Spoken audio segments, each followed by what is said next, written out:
But every few years, the game has a different feel, as if it were cut from a whole new cloth.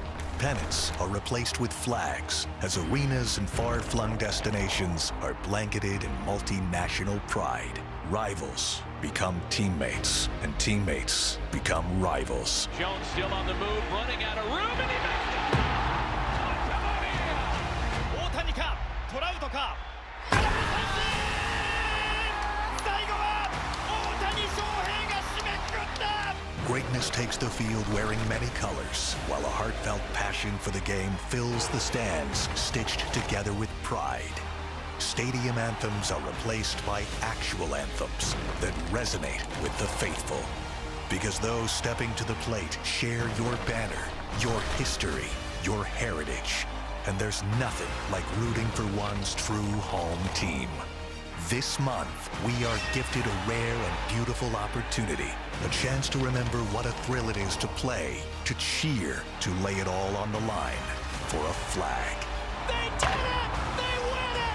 Down goes the Dominican! Nelson Cruz will hit to left, and it's gone! Yu-Chang has done it again! 20 teams, 5 continents, 4 venues, 1 pastime. Welcome to the 2026 World Baseball Classic. At long last, the World Baseball Classic has returned to the Americas today as we open the first round of the 2026 WBC from beautiful San Juan, Puerto Rico, with 2 historic rivals squaring off to lift the curtain on Pool A. This afternoon, in the first of 10 games from this group, Yoan Moncada and today's visiting team Cuba get set to go against Jose Caballero, the birthday boy Edmundo Sosa, and Panama from here at historic Hiram Bithorn Stadium. It is a beautiful day in Puerto Rico, one of 4 pools in this 2026 World Baseball Classic, as you see where we are and the teams that have joined us here. Puerto Rico, the host squad, joined by Canada, Colombia, Cuba, and Panama, the last 2 of which will play the first World Baseball Classic game since 2013 here in San Juan.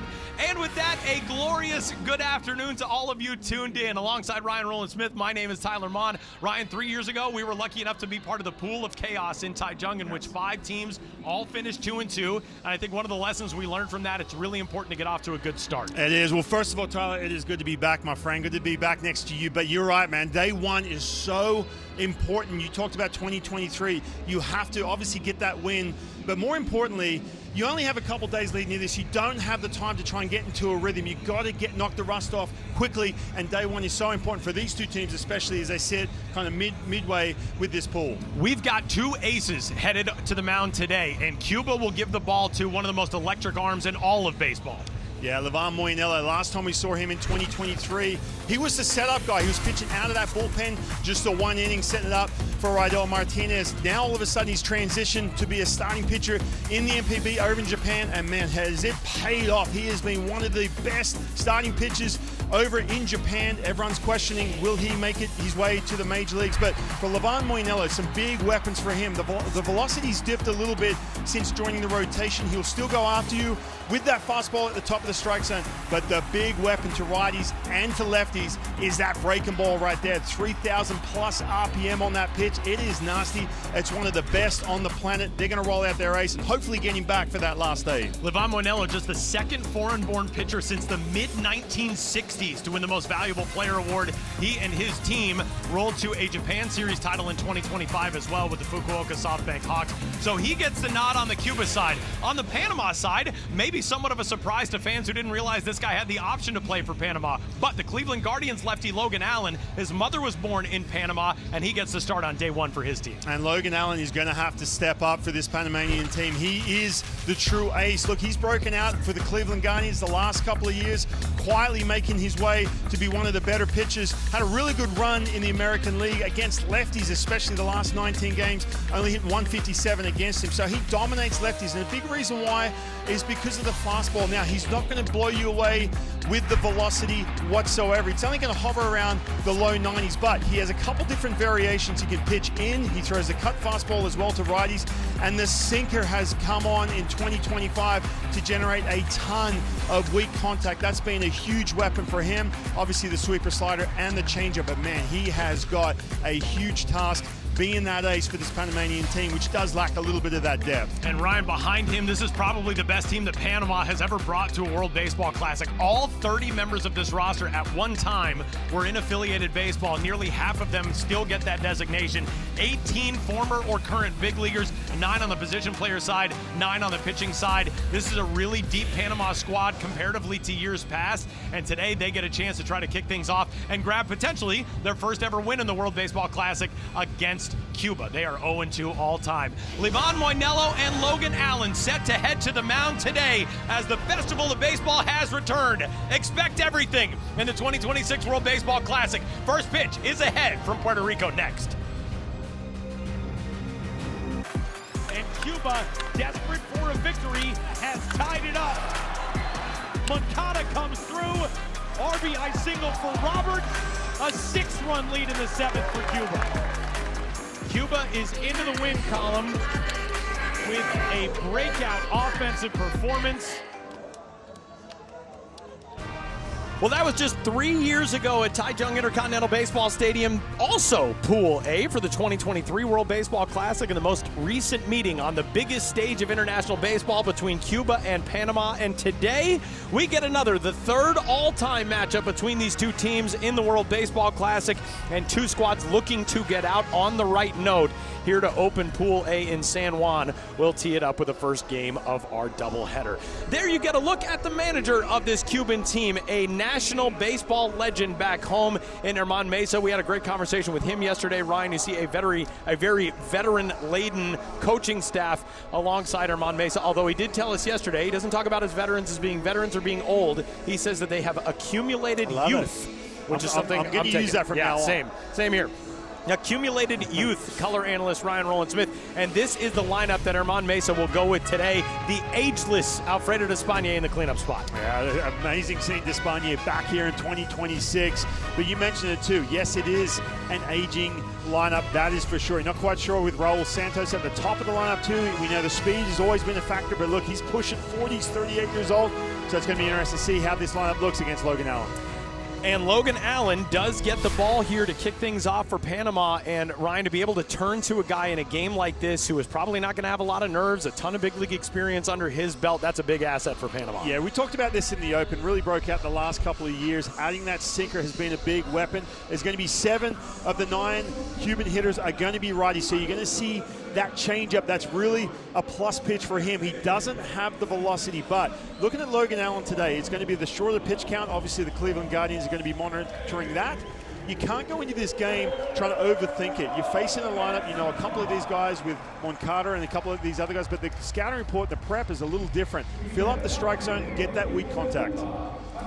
Man, this is going to be a whole lot of fun. If you are tuned in from wherever you happen to be around the world and you see some of the seats behind home plate, you will notice most everybody's up in the shade because we got a toasty day here in San Juan. Good amount of humidity as we kick off Pool A. But the first matchup here today between Panama and Cuba getting us started for 10 games over the next 6 days. Doubleheaders our first 4 days here on this beautiful island, and then single contest next week on our final 2 days as Raul Santos gets set to step in against the left-hander Logan Allen. We are just past noon local time here in San Juan as we lift the lid on this one, about 12:10 in the afternoon, and Logan Allen stands ready to roll. And the first pitch of Pool A here on this beautiful Friday afternoon is in there for a called strike, and we are underway at 12:11 in the afternoon local time with an 0-1 count to Raul Santos.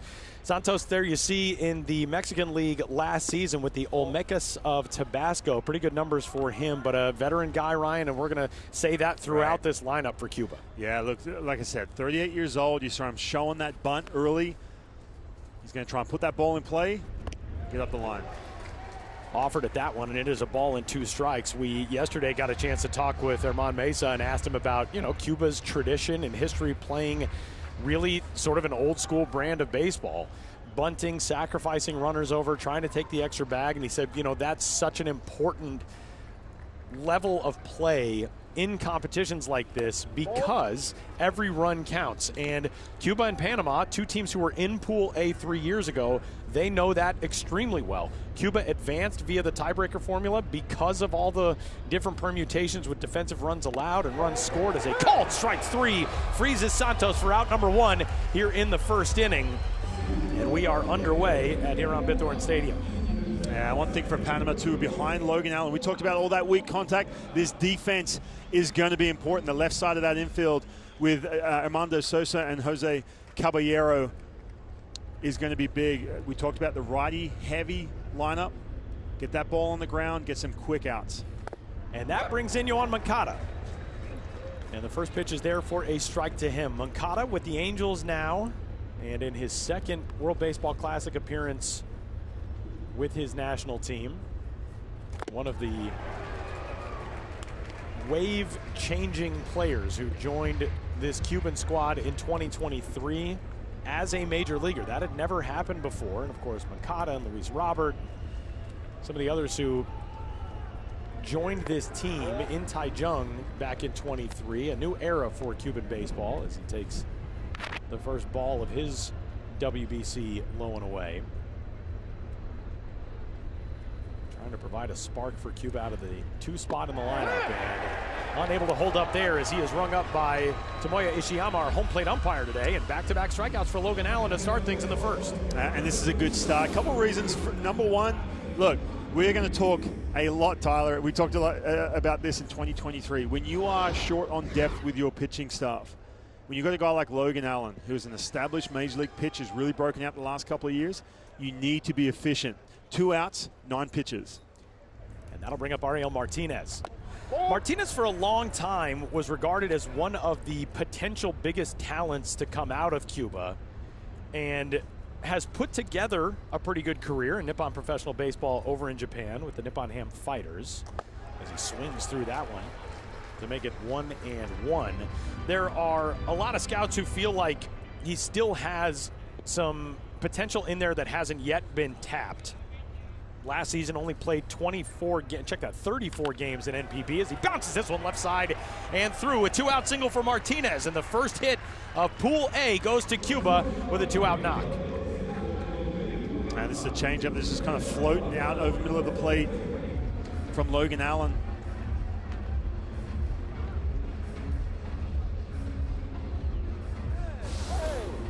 And we talked about this in 2023. You talked about the fact he had big leaguers joining that national team for the first time. It's kind of strange for us. We've done so many international games, and you used to having Cuba kind of reclusive in regards to knowing a whole lot about the team.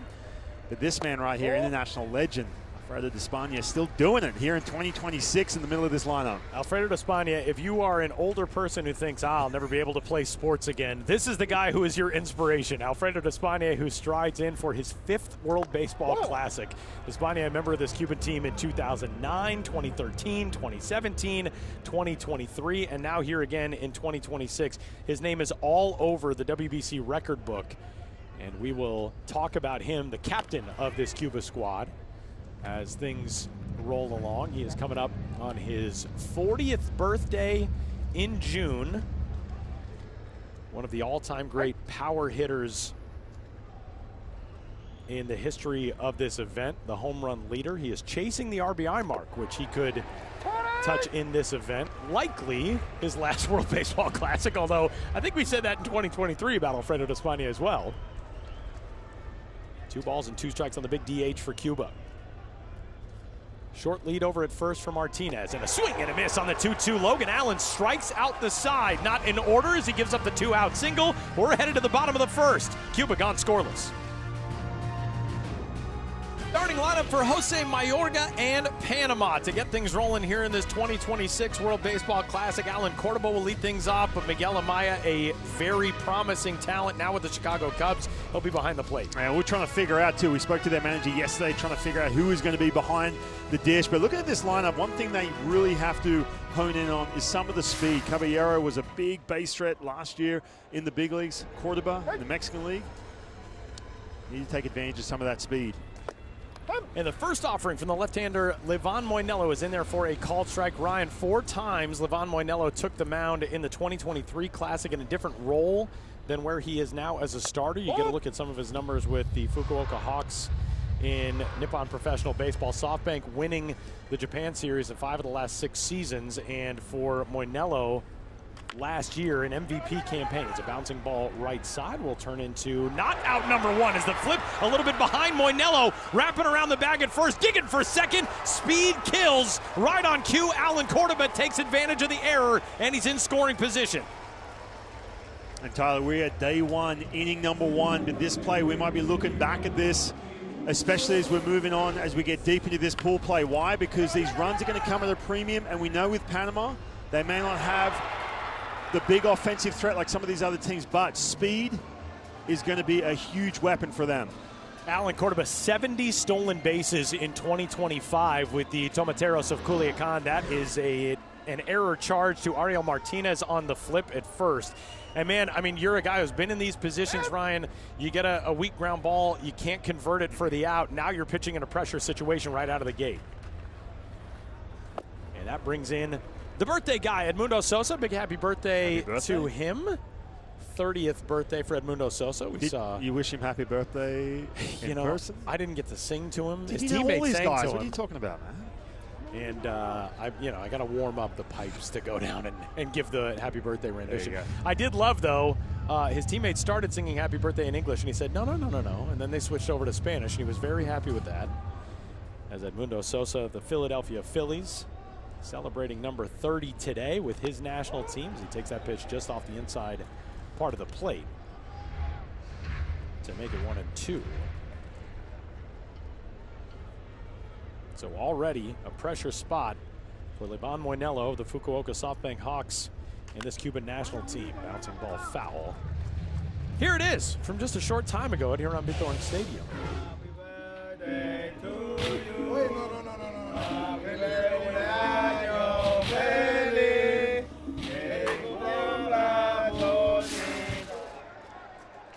Feliz cumpleaños indeed to Edmundo Sosa. So you weren't in the middle of that pack? You know, with your Panamanian buddies? I didn't want to show up anybody with my singing voice, so I stayed away. With the Panama City product, trying to get his team onto the board. Here in the bottom of 1, and swings and can't get a piece of that one from Moinello, and there is strikeout number 1 for the lefty. That's a big bounce back out in the first inning. It really is. And one thing too, when you do make that transition from the bullpen into the rotation, you can take some of these moments right here where you are on the ropes and come up big, especially too, look, in these games. And we're going to talk about this a lot. Obviously, there's a ton of restriction on how you can use the pitchers. We spoke to Cuba's manager yesterday talking about trying to use him for that 4th game. See a lot of secondary pitches out the gates from Moinello. Still haven't seen that big breaking ball, which is that big weapon for him. He throws it to lefties and righties. Here's the New York Yankees' Jose Caballero. Checks his swing there, but that pitch there for a called strike anyway. And it is 0-2. You see the 2025 numbers last year between his time in Tampa and New York. Cordoba away from second, and it's 1-2. Yeah, Ryan, for Livan Moinello, obviously changing roles with this Cuban team and with his NPB roster. Ooh, he just misses there, ringing up Caballero, and the count evens at 2-2. This is a guy who's not really rattled. There is so much poise in that left arm, and Moinello has so many options to go to, and the fact that he hasn't had to break out the curveball yet shows you the depth of the rest of his arsenal. As a throw down to third with Cordoba on the way, and he is caught stealing. Cordoba wants his dugout to take a look at this as Mayorga, the manager, will look down the dugout bench to see if Panama will request a review.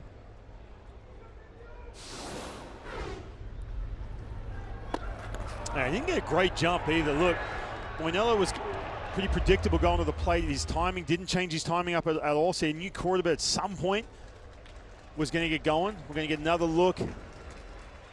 Oh, looks like he got that hand underneath, but yeah, Panama's not going to challenge that. All right.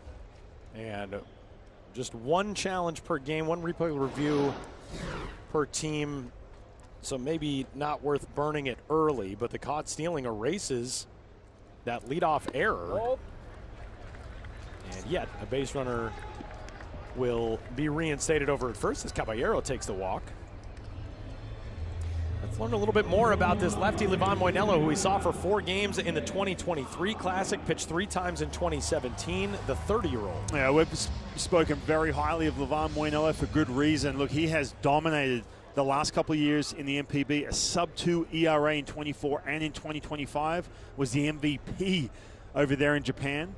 And a big reason why that the best curveball over in the MPB.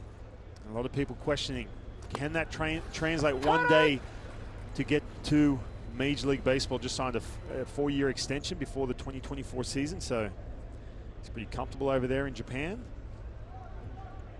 No balls and a strike on the cleanup hitter from the Chicago Cubs, Miguel Amaya. Amaya behind the plate, and Ryan, we talk about the depth in speed for this Panama team. There is also a lot of catching depth. Miguel Amaya, Christian Bethancourt, longtime big league veteran, and Leo Bernal, who is one of the top prospects in baseball, a top 100 guy, according to MLB Pipeline. Bernal gets the nod today as the designated hitter. He's waiting in the on-deck circle right now, but man, so many options behind the plate for Jose Mayorga and for additional bats to get into this lineup. Amaya bouncing ball over to third, where Moncada gobbles it up, and the error and walk do no damage in the first. Scoreless through 1, headed to the top of the second in San Juan. Scoreless through 1 here in San Juan. Panama trying to get everything on target at the same time in a World Baseball Classic. You see what this team did in 2022, Ryan, in the qualifiers in Panama City. We got a chance to call those games. Then we saw them again in 2023. Pitching did not arrive for the main tournament. They struggled in a couple of games. They did throw a combined shutout in their final game, but they're trying to get the offense and the staff on the same page early rather than, you know, kind of scuffling those first couple days. Yeah, especially, too, you go back to 2023 when they destroyed Chinese Taipei, hosting that first day. That was huge for them. I feel like, man, they put themselves in such a good position, but the pitching did let them down in that pool play. Panama in 2023 was back in the main tournament for the first time since 2009. Remember, there were not qualifiers for the 2006 and 2009 World Baseball Classics, as Arisbel Arroyo Barbuena fouls that one back. It's no balls and 2 strikes. They did not make it through home qualifiers in 2012 or 2016 to make it to the main tournament, but they did in 2022 and crushed their way through in that one. Arroyo Barbuena into center field, where Baltimore Orioles prospect Enrique Bradfield Jr. is there.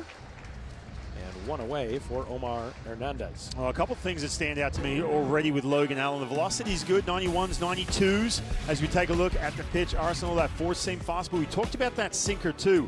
A pitch he added in 2025, got a ton of weak contact. And then we just got a good look at that changeup. The changeup's really the only plus pitch. You're going to see plenty of that against these righties. But pitching in, we've been seeing that. The velocity's good. So he's kind of out of that spring training mode, Tyler. We see a lot of these guys, their first time at the World Baseball Classic. They know they're, you know, not quite, I'm not saying he's not an established pitcher in the big leagues, but you want to do everything you can to replicate what you did last year. And then you're asked to come down here to Puerto Rico and get it done like it's playoff atmosphere in the month of March. So he looks good already. Omar Hernandez, who gets the nod behind the plate today for Cuba out of the 6th spot in the lineup. Kansas City Royals prospect, 24-year-old from Havana. Spent last season high A and double A as the liner goes foul on 1-1. Ryan, you noted before we got started, you said in those dugouts right now, I mean, this is not it's not a spring training atmosphere. Right. These guys are not, all right, let's roll out, try to get a couple of hits. There's nerves, trying to balance the energy of what you're feeling with getting into the flow of a baseball game, especially on day 1. Yeah, and it goes, you know, both ways too in regards to, you know, sometimes you get hit with that host nation night game 1, and man, it hits you like a ton of bricks. But yeah, less of a crowd today. You don't have Puerto Rico playing. You have a noon game. It's not quite spring training, so quickly you have to figure out what that rhythm is inside that dugout with this team. And we saw this in 2023, Cuba.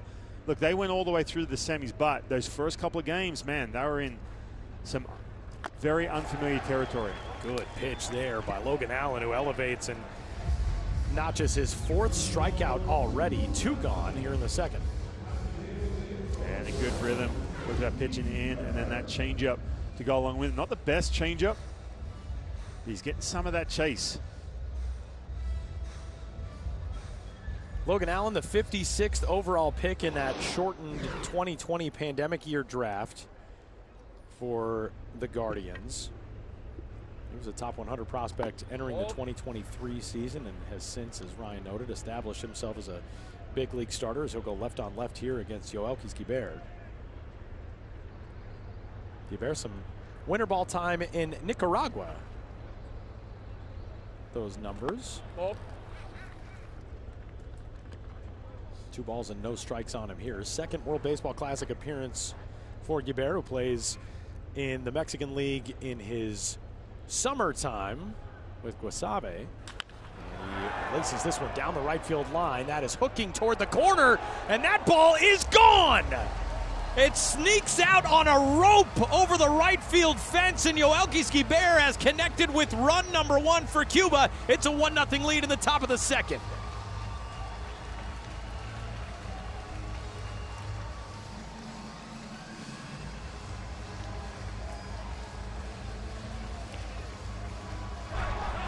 We still talked about Logan Allen unable to beat you with that fastball. Guibert gets a 2-0 count. So he is hunting, gets a pitch middle in. Doesn't miss it. I didn't think that ball was going to be high enough to get over the right field wall. That was on a line out toward the corner. And for Guibert, a guy who really does not hit for a ton of pop. Last season, 50 games in the Mexican League and 4 home runs for him. That was actually in the Winter League in Mexico with Guasave, the Mexican Pacific Winter League, different from Liga Mexicana. Yeah, he saw his eyes light up right there when he saw something straight. And look, Logan Allen, we talked about the difference in the month of March compared to the month of July. One weapon. Ground ball over to 3rd, where Edmundo Sosa will put out Lionel Moas, and that'll bring us to the end of the 2nd. But the first home run in the WBC career of Yoelkis Guibert gives Cuba a 1-0 lead. Welcome back to the 2026 World Baseball Classic with former big leaguer and 2-time Team Australia pitcher Ryan Roland Smith. My name is Tyler Maughan here in San Juan, Puerto Rico at Hiram Bithorn Stadium for our continuing coverage of Pool A. The 5 squads that join us here: Puerto Rico, Canada, Colombia, this Cuba team, which is out to a 1-0 lead, and its opponent on day number 1, Panama, on a beautiful afternoon here in San Juan. Already having some fun. The 2-out home run by Yoelkis Guibert, the first in his World Baseball Classic career, has given his team a 1-0 lead as Livan Moinelo goes to work with an advantage here in the bottom of 2, and he faces the St. Louis Cardinals prospect Leo Bernal, who checks his swing there and will take ball 2. Yeah, Bernal, a top 100 prospect in Major League Baseball. Skies this one foul first base side. Yeah, this is a very exciting prospect. Number 98 overall for the Cardinals out of the MLB Pipeline Top 100, Ryan, and a guy who will get to go against the catching legend of all catching legends for the Cardinals later on in this event. Is a great play on the barehanded pickup by Yoan Moncada, and he nabs Bernal at first, 1 up and 1 down.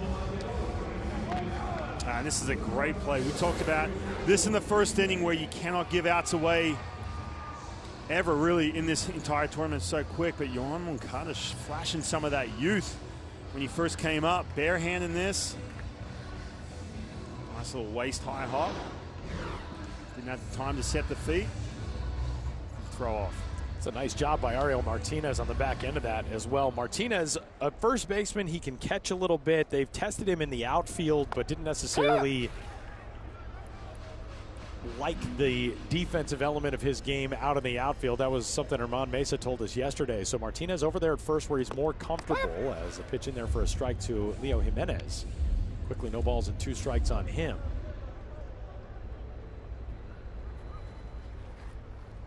And the 0-2 fouled back our direction. here in this beautiful ballpark. Here on Bithorn Stadium, we'll talk about this a lot over the coming days, but a $40 million renovation and modernization, brand new playing surface, all new seats here on Bithorn. We walked in the ballpark yesterday, it still smelled like new paint.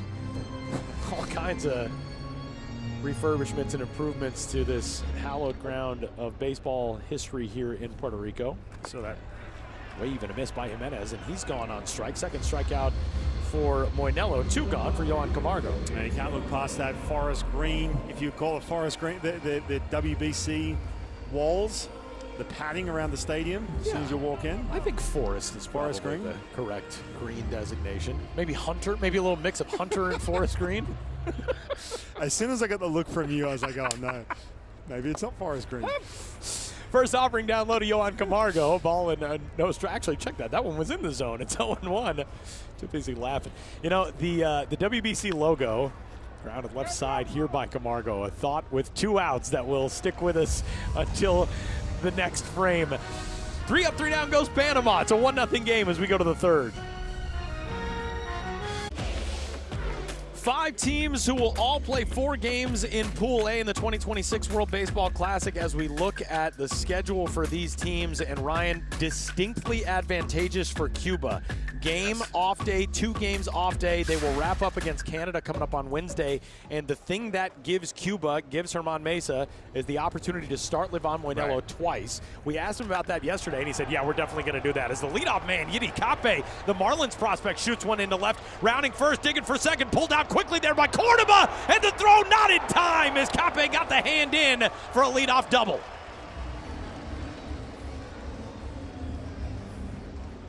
And the throw definitely beat him. We may see a challenge right here coming out of the dugout, but cut this ball off. Really good throw on the bounce. Look at Cuba, man, being aggressive. Man, what a slide by Cape, as well as Panama will not challenge this. Cape kind of used that right hand almost as a decoy and then swam the left hand in to get to the bag ahead of the tag by Leonardo Jimenez. But what a play by Alan Cordoba out on left. Cordoba is an international baseball mercenary. He has been playing on national teams for Panama for a very long time. Called games for him in the 2016 U23 Baseball World Cup when he was a Cardinals prospect. He won a batting title in the Appalachian League. As a bunt down, first base side by Santos. Great play by Allen to get to it, and the glove flip is out number 1.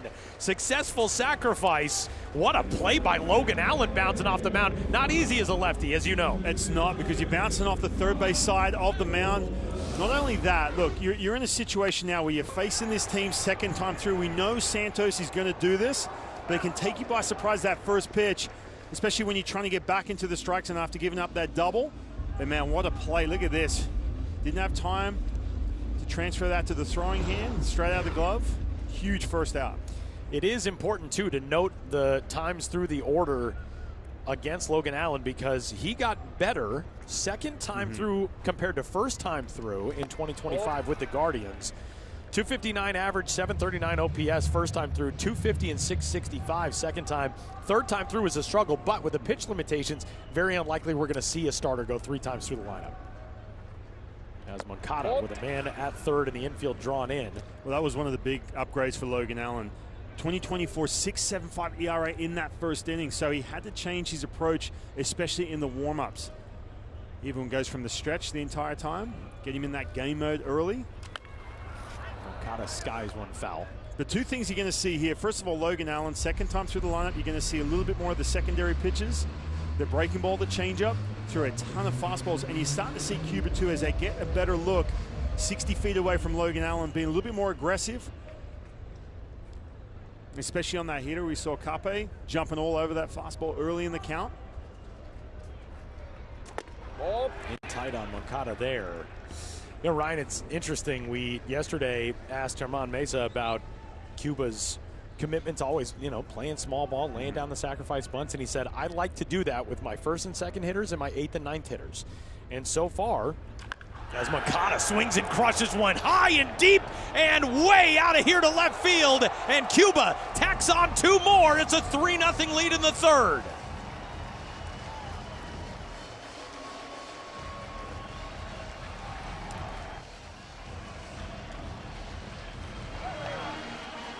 Tyler, we talked about this in the Open, that day one, you don't have time to get in the rhythm. Yoan Moncada in 2023, it took him a couple days because he was going to be a big impact bat for Cuba in 2023. Then he just absolutely went off. Wasted no time, made that nice play in the last inning, barehanded. Now jumping on that 3-1 changeup, hit that ball into left field. So Cuba playing the long ball game in the early going. The 2-out homer by Yoel Quisquibert in the second. Moncada leaving the yard here in the third. And he and his team with a 3-0 lead and 1 gone for Ariel Martinez. And again, it's sort of right in line with what Germán Mesa told us yesterday. The big bats can do damage. Now, obviously, Moncada in the second spot in the lineup today. He said ordinarily first and second hitters, 8th and 9th hitters would be the more small ball guys, but you got a chance to let Yoan Moncada extend the arms and crush that ball. You're going to love that every time. The 1-1 high, 2 balls and a strike on Martinez. And Yoan Moncada, we've seen plenty of him in the big leagues. It just hasn't quite hit that ceiling that we were anticipating when he first bursted onto the scene. Again, look, a lot of injuries. 2023 had that big WBC. You're thinking that's going to be a launching pad. Struggled that year. Shot back up the middle into center field. Martinez has his second hit in 2 trips. And a 1-out base runner at first for Cuba. So we talked about from Logan Allen, you're going to see more of the secondary pitches. Yoan Moncada did such a good job. This is a changeup 3-1. And he was sitting on something soft. Jumped out in front, hit that ball into the left field seats.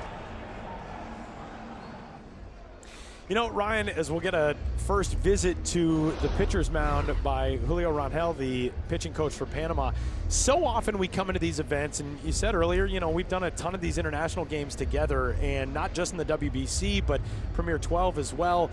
Cuba comes in with some mystery. Every time you see a Cuban team, there's always guys on the roster you don't have a ton of info on. Germán Mesa and Cuban coaching staffs, they play a lot close to the chest. Yeah. But we sort of knew, even though there are some question marks on this roster, you just always know that Cuba is going to be ready. And Mesa said, sure. It feels like we've gotten started slow in tournaments in recent years. We don't want to do that this time. You know what's funny too, Tyler? Talking to him yesterday, Germán Mesa, you know, look, going back to when I was playing against Cuba and, you know, the Olympics in 2004 and some WBCs, there's always a bit of trickery going on, right? They're not going to show their cards at all. Now, he said he was very transparent. We talked about Livan Moinella. He was very transparent. Get him out today. And why? Because they're going to have him come back in that last game. But watching him talking to him yesterday, listen to him speak about how things have changed since 2023. You have that reclusive lineup, pitching staff. You cannot prep against this Cuban team. They all get together before they come over here. They have that camaraderie, but it's different now because you add on some of these Cuban players. But Yoan Moncada, he is all in. We had a chance to hear about that yesterday, but they come ready. You ain't kidding.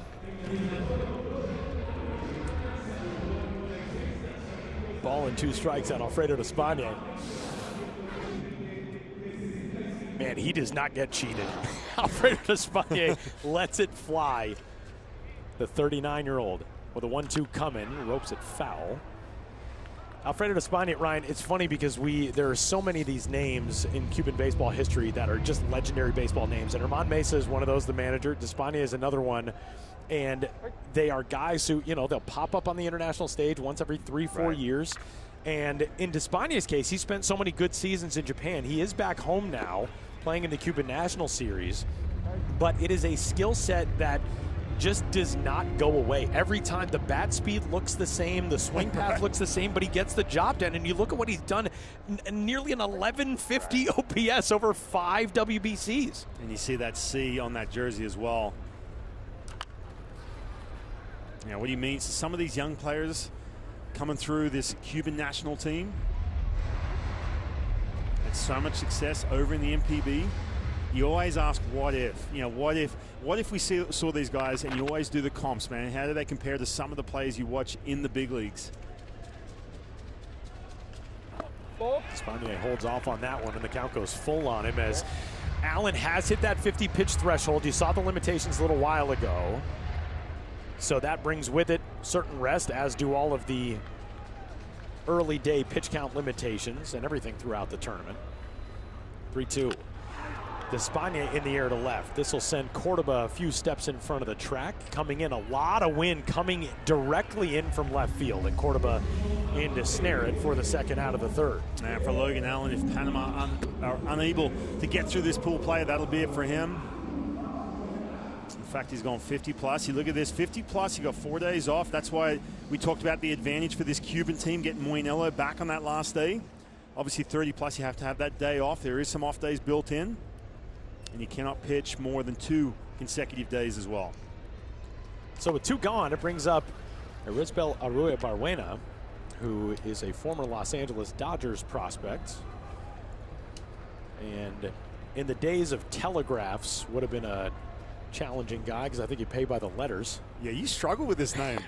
You're usually pretty dialed in. You know what I noticed as well is Arroyo-Barbuena, there are a couple of different spellings of his last name. Arroyo-Barbuena, how about that? We've got, there you go, you nailed it. Nailed it. The spelling that is on his jersey is different from the spelling that is on his spikes. He's got that second U in there after the double R's, but I noticed on his spikes yesterday that U is not there, as a swing and a miss will put him down here in the third, and we will head to the bottom of the third. But a 2-run blast by Yoan Moncada makes this a 3-0 lead for Cuba as we head to the bottom of the third inning in San Juan.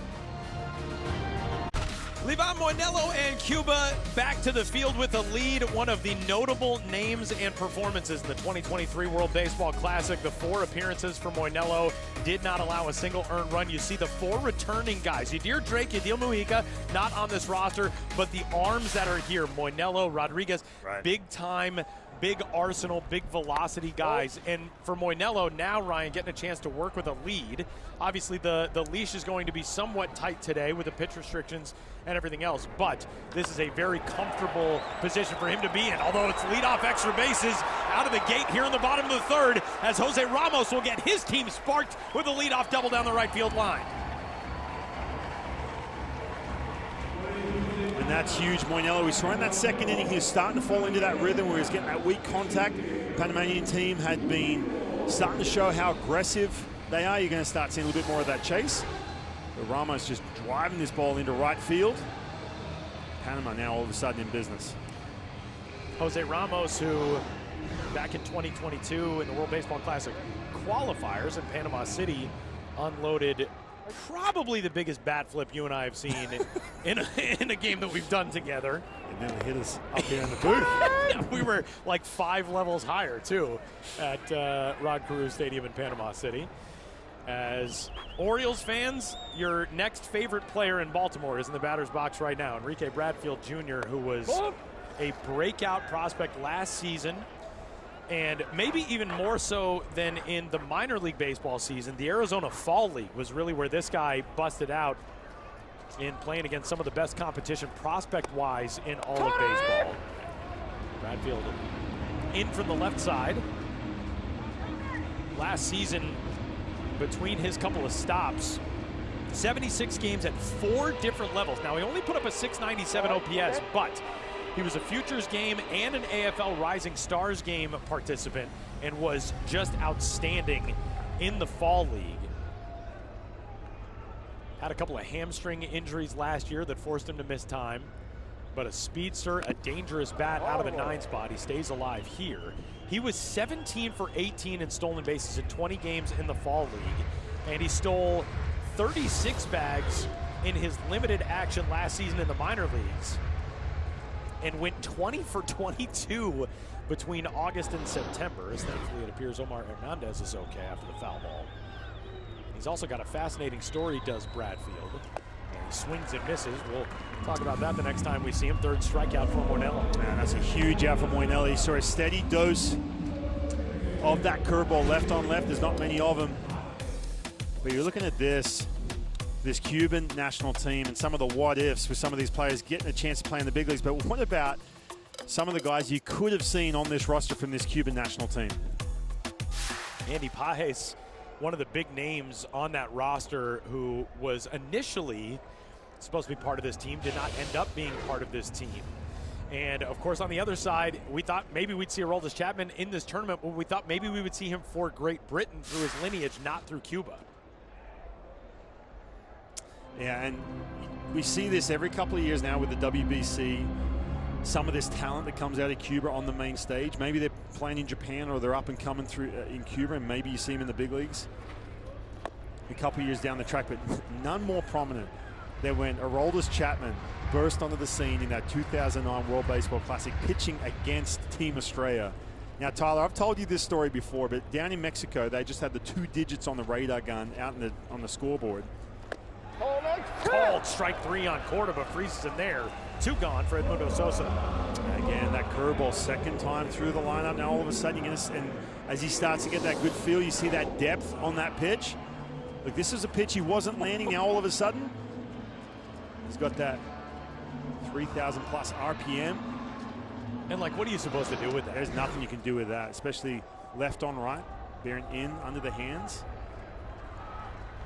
So 2 gone for Sosa on his 30th birthday. But just back to Chapman real quick, you know, the scouting report was how he throws gas, can hit upper 90s. Well, the scoreboard kept showing 0-0s. And everyone's like, oh, the scoreboard's busted, the radar gun. Everyone's like, no. It's 3 digits, it's 100. We just don't have the 3 digits up on the scoreboard. And the Aussie hitters were like, whoa, man, we've never seen that. Swinging a ground ball left side as Rui Barwena makes the play to first. I got it that time. 3-0, Cuba leads it as we head to the 4th in San Juan.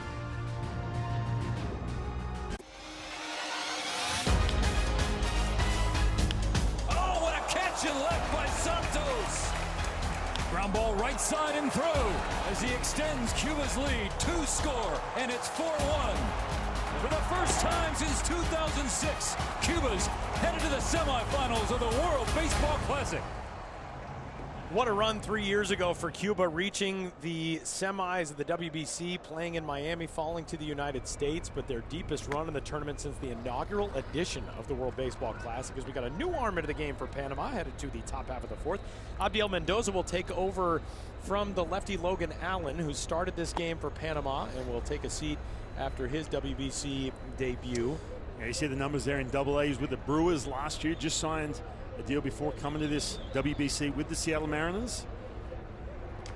But this is that big question, Tyler, when you see some of these, you know, call them, you know, middle of the pack teams, whether it be Panama, whether it be Colombia, do you have the depth in this pitching staff to be able to bridge the gap to some of your high leverage guys at the back end of the bullpen? It's tough sledding here when you got your guy Logan Allen giving up the 3. That's your ace. Tough spot here against Cuba.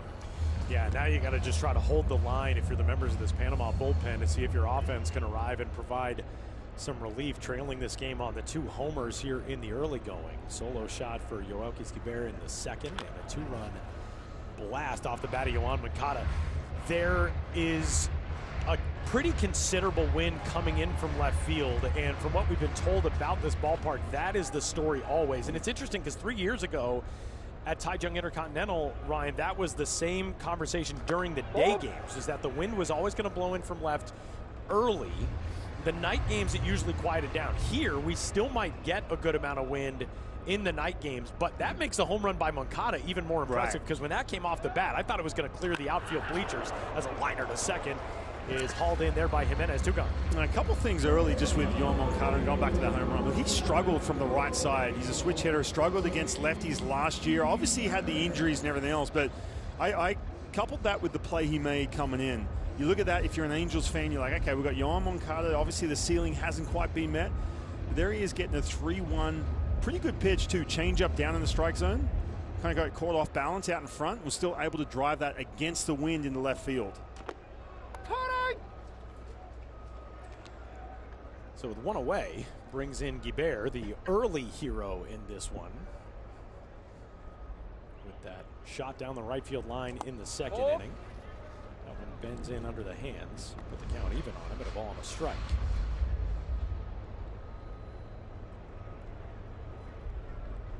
Man, what a day here in San Juan. You're tuned in from somewhere cold in the U.S. and dreaming of the days of spring. You're either hopeful or intensely jealous of what it's like here today. Seconds before we came on, you were going, oh, it's snowing in Denver right now. I was like, please don't show me that.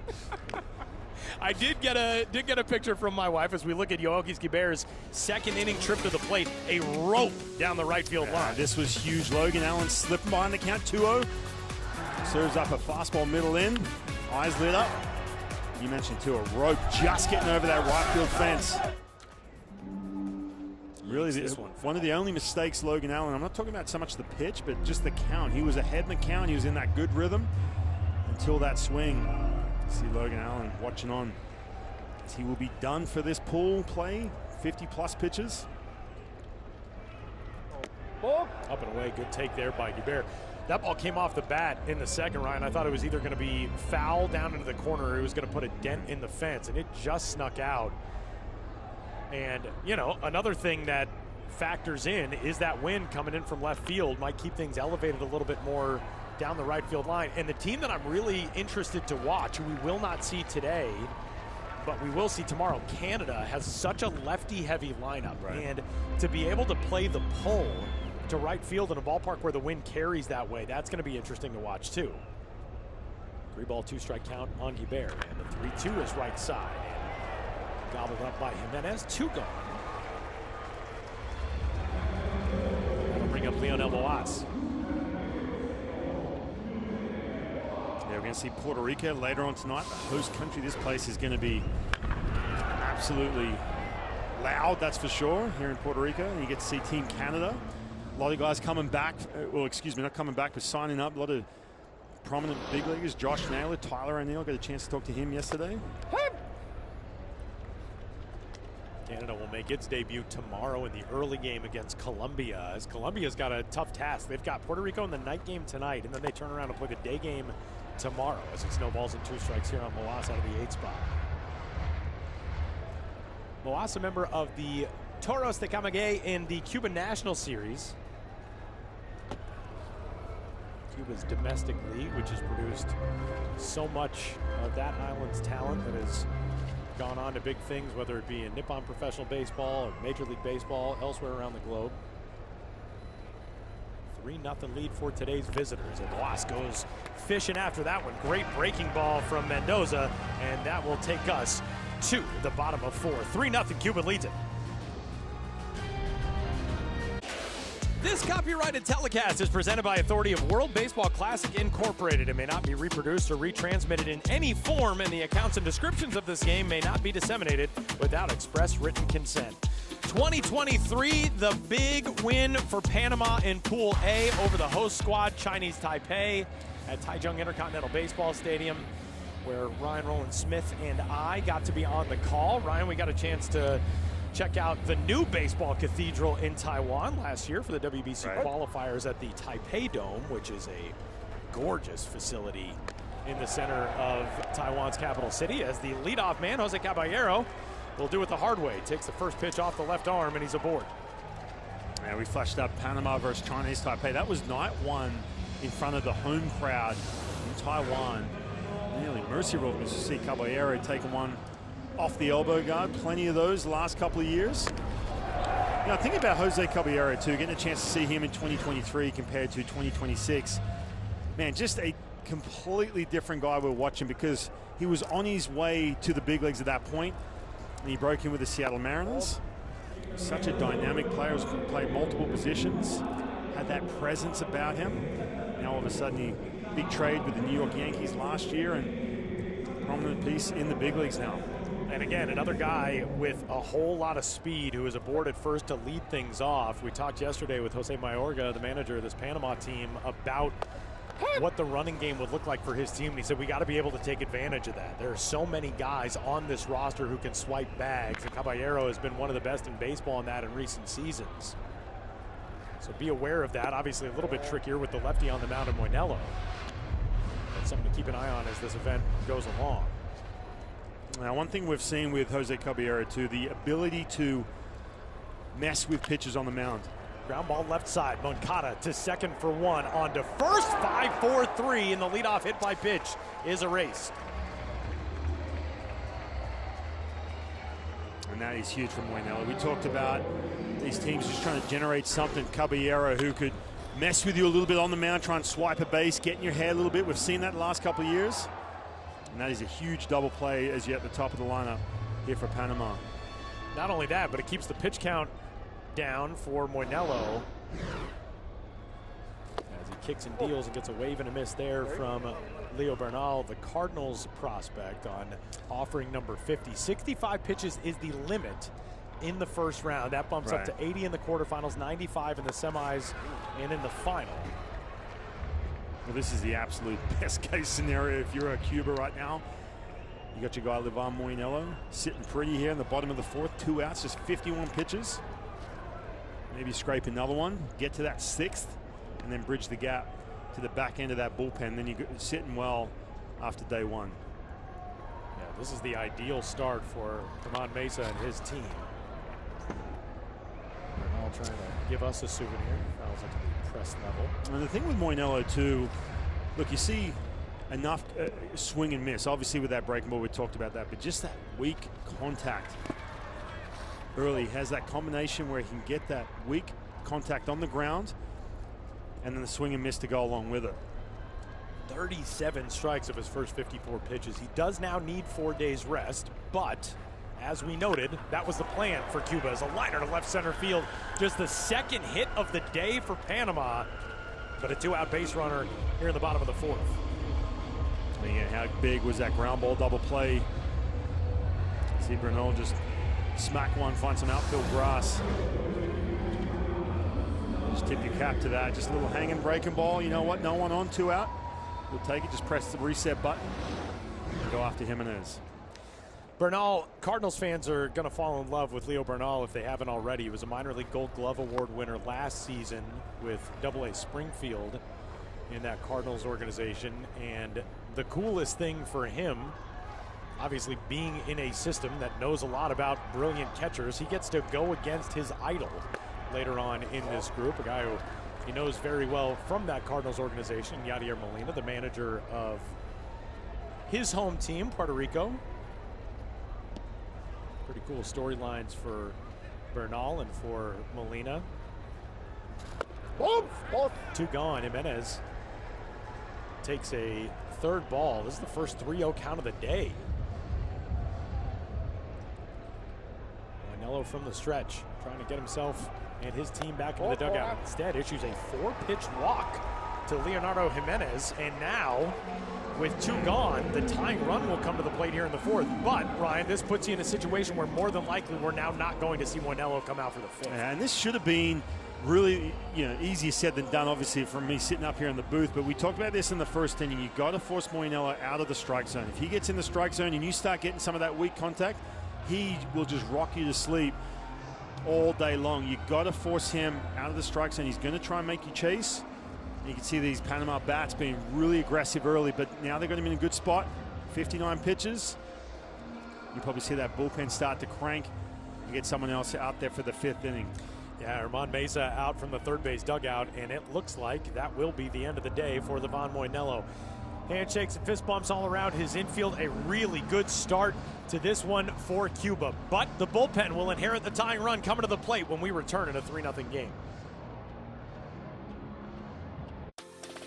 Cuba could have gotten one more batter from Livan Moinello, but he departs this game after 59 pitches, 38 strikes, whiffed 4, and Ryan, everything you could ask for from the left-hander. Yeah, I thought he looked good. We talked about the Panama team trying to get him out of the strike zone.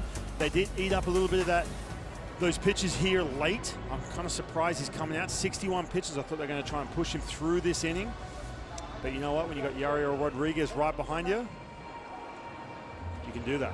How about these shots in the dugout? Have you ever felt more part of a baseball game watching at home, getting a chance to sit on the bench with Livan Moinello as he gives way to the bullpen? The new arm into the game is the right-hander Yariel Rodriguez, 2025 with the Toronto Blue Jays. You see the numbers, 73 innings pitched over those 66 appearances.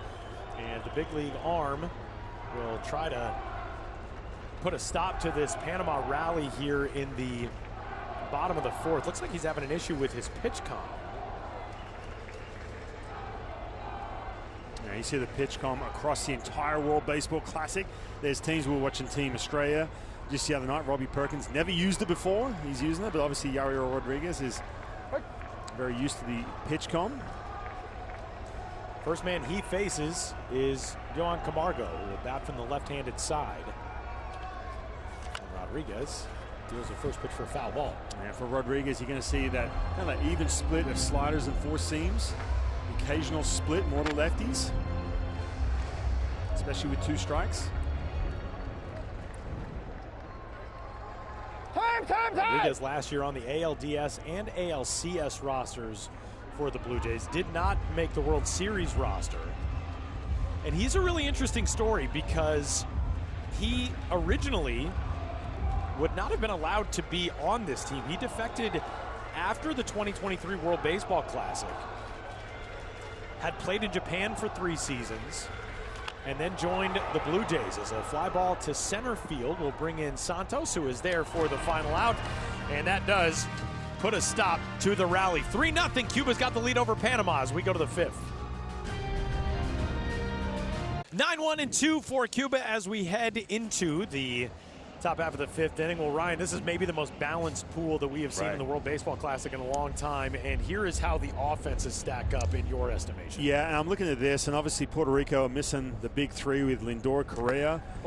Yeah, and missing some big bats. Obviously, we know that. But when you look at Canada, I started doing some numbers. You look at OPS, slugging, on-base percentage from guys who were in the big leagues last year, because both Puerto Rico and Canada, the top 2 for me, you get a lot of those names that you see day in, day out in the big leagues. They're actually better than them in every category. So I've got Canada up there as my number 1. We're going to see them tomorrow, number 1 lineup. I think they're stacked this year. Sneaky pick. Obviously, Josh Naylor playing this year with his brother Bo Naylor. You've got Tyler O'Neill in there. Matt Davidson, who's tore it up over in Asia the last couple of years as well. Don't forget about him. I just think overall they're just more of a presence. Pitch on the way to Yidi Cape, who led things off in the 3rd inning with a double to left field. And came around to score on Yohan Moncada's 2-run homer to give his team a little bit of breathing room, make it a 3-0 game. I am really excited to see this Canada team as Cape is aboard for the 2nd time in his 2 trips. It is obviously Canadian baseball's moment right now, and we heard that Michael Soroka, who will get the start for Canada in their opener, he leads a really good staff. Now look, this Cuba sliding up into number 2. This is not after today's game, by the way, when we're going to first look at Livan Moinelo and Yariel Rodriguez. 2 guys, by the way, the fact that they're up in that 2nd position, depth-wise, may be a little limited. However, they get a chance to pitch on that last day. But Puerto Rico with that bullpen, you can't go past all those options. There is Panama's young manager, Jose Mayorga, out to the mound for a pitching change as we move along here in the 5th.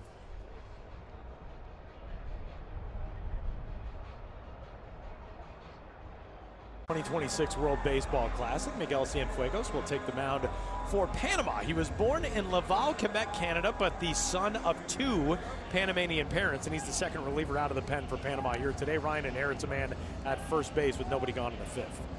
And that fastball up in the mid-90s, big-time prospect with the Padres in AAA. Good fastball, 94, 96. Not quite 100, like the surname translates, Cienfuegos. 100 you know fires. Could that be any cooler of a name? But you have to throw 100, though, right? Yeah, yeah, that's probably true. Miguel Cienfuegos, as Ryan noted, in the Padres organization. He was on the 35-man provisional roster for Canada, but playing here for Panama, home country of both of his parents, Miguel and Sulika. He was the 2022 Frontier League Pitcher of the Year. That's an independent league, was not affiliated, but did sign with the Padres. He's got a really fascinating story. He didn't pitch in 2019 or 2020 after playing at Northwest Florida State College. He was a pitcher and an outfielder there as a thrower to first, and Cape is back in. But he went back to Canada, got involved in baseball clinics, started to work his way back, signed an indie ball contract. He was an all-star in 2022, won the league championship that year with Quebec. He won game 1 of that league championship. And now in the Padres organization, and a guy on the doorstep and making some big league contributions is a roller foul. Santos will get another chance here on 0-2.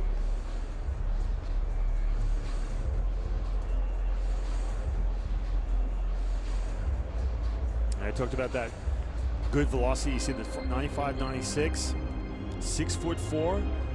Biggest thing with him too, and watching some video back before we got down here to Puerto Rico. Just the breaking ball. Can you be consistent with that weapon? If you're going to go left on left, yeah, you got 94, 96, but do you have that breaking ball to go with it? Let's see if he shows one here to Santos down and away.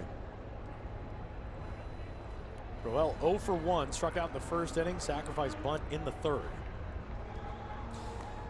Cienfuegos, we're in a down era for good nicknames, I think, in baseball, at least on our side of the Pacific. You know, we've done games in Taiwan, and there are guys with nicknames like Son of the Dragon. WBC, yeah. You know, but Miguel Cienfuegos, if he is not known as the man of 100 fires for the rest of his days, I will be severely disappointed in Padres fans. Ball and 2 strikes here on Santos.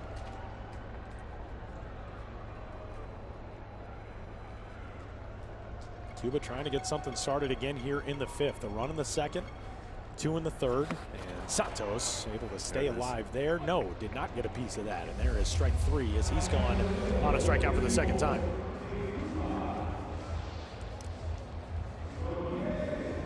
All right, so going back to these ranks, Tyler. Now, Canada slips a little bit. Why? Because they lost some of their bigger bullpen arms. I mean, you still got Jamerson Taillon, you've got Soroka in that rotation. There is going to be restrictions to them. But this is and you see Colombia and Panama below them. But, you know, this is the big question with these teams. When you are in a place like, you know, you're sitting here in Pool A, and we're starting to see it here from Panama, the depth is what is going to try and get you through to bridge that gap, man. Everyone gets so excited when they see that one name for a team. Oh, we got whoever it is, whatever name coming back. Everyone's excited, but man, you got to cover some serious ground if you don't have that depth. And some of these teams, they got to piece it together. Now, Ryan, I think the other thing, too, that it's important to note about the rankings is that it feels like the separation between 1 and 5 in this group is very, very minimal. Right. Where you look at, you know, the Tokyo pool, for example, the separation between Samurai Japan and the number 5 team that you might have in that group would be pretty substantial. But here, it doesn't feel like there's a big gap between 1 and 5, whether it's pitching or lineup-wise. Yoan Moncada in the 3rd. Put his stamp on game number 1 in Pool A. Yeah, and this is a changeup down. Not a bad pitch, to be honest with you, especially in the count. 3-1. Trying again to roll over something. Get on that front foot a little bit. And into that wind, into the left field. Again, a good sign for him. If he can stay injury-free, put up some good numbers back stateside. That is Yoan Moncada's first home run against a left-hander since 2023. Yeah, it's a major struggles last year. Hitting as a right-handed hitter. Second World Baseball Classic appearance for the veteran. Takes that one down.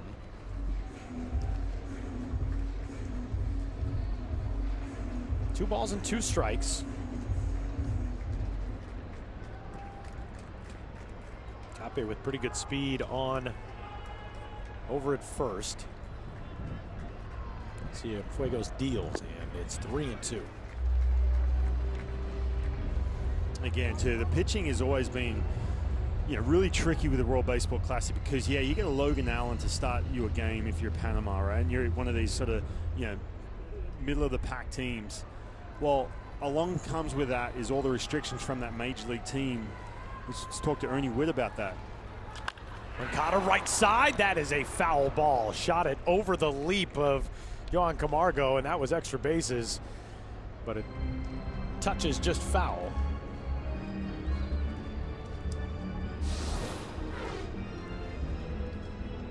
Oh, just into foul territory. So full count now on Moncada. Didi Cape swiped 29 bags last season between 3 levels in the Marlins system. Holds on the 3-2, and that is ball 4.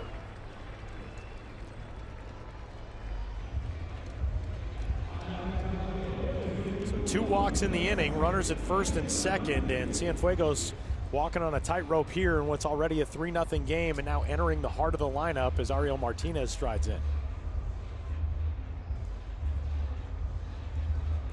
I know it's only 3 plate appearances, and the first one was a strikeout, but Yoan Moncada looks really settled. He does not look so far like a guy who is pressing to be, I have to be that big bat. You know, one of just 2 major leaguers from 2025 on this roster. He's looked really good so far today. You feel like he was dealing with that in 2023, him and Luis Robert? Yeah. Yeah, I think so too. Especially, and this is a conversation we had yesterday as Martinez lofts one foul. We talked about this with Germán Mesa yesterday.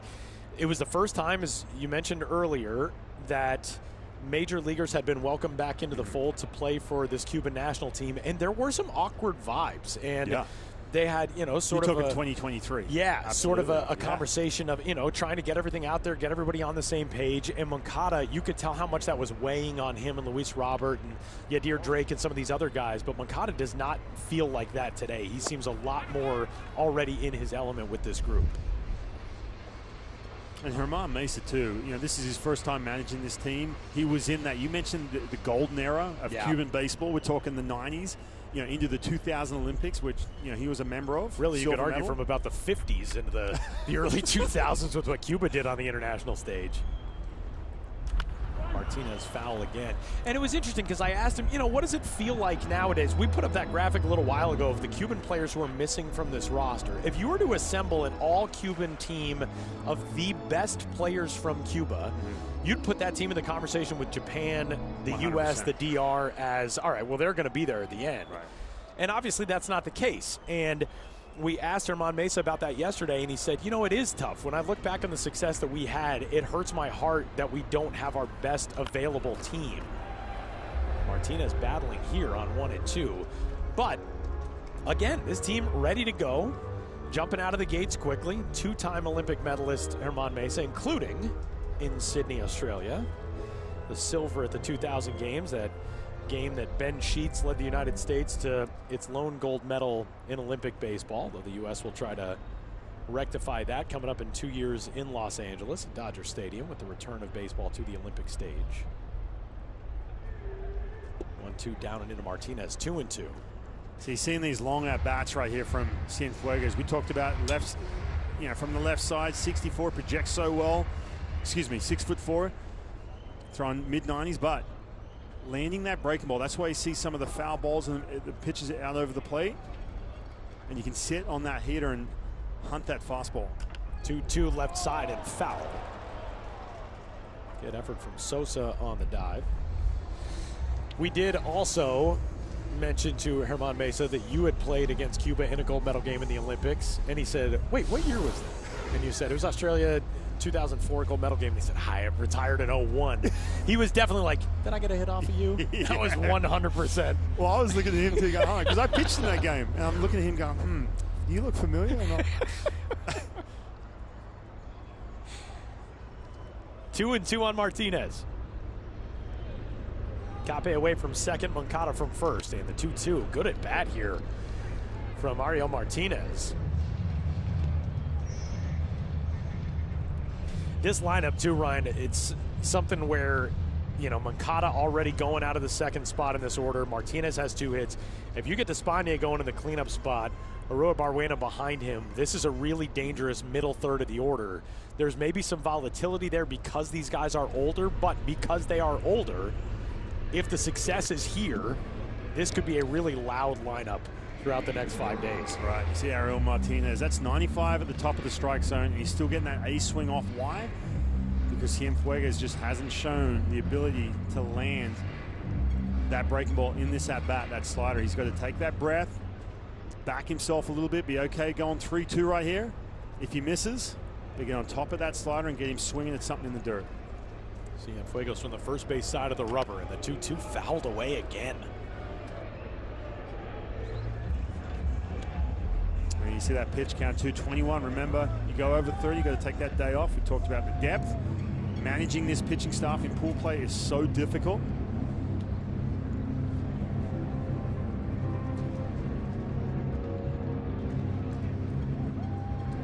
Pitch number 10 of this at bat on the way to Ariel Martinez. And Cienfuegos deals. Martinez shoots it right center field, tracking it Bradfield toward the alleyway. It's Ramos, though, who will get there first and put it away. Both runners will tag. The throw to second is in time to get Moncada. What a peg from right field, and a garden variety 9-6 putout wraps up the frame.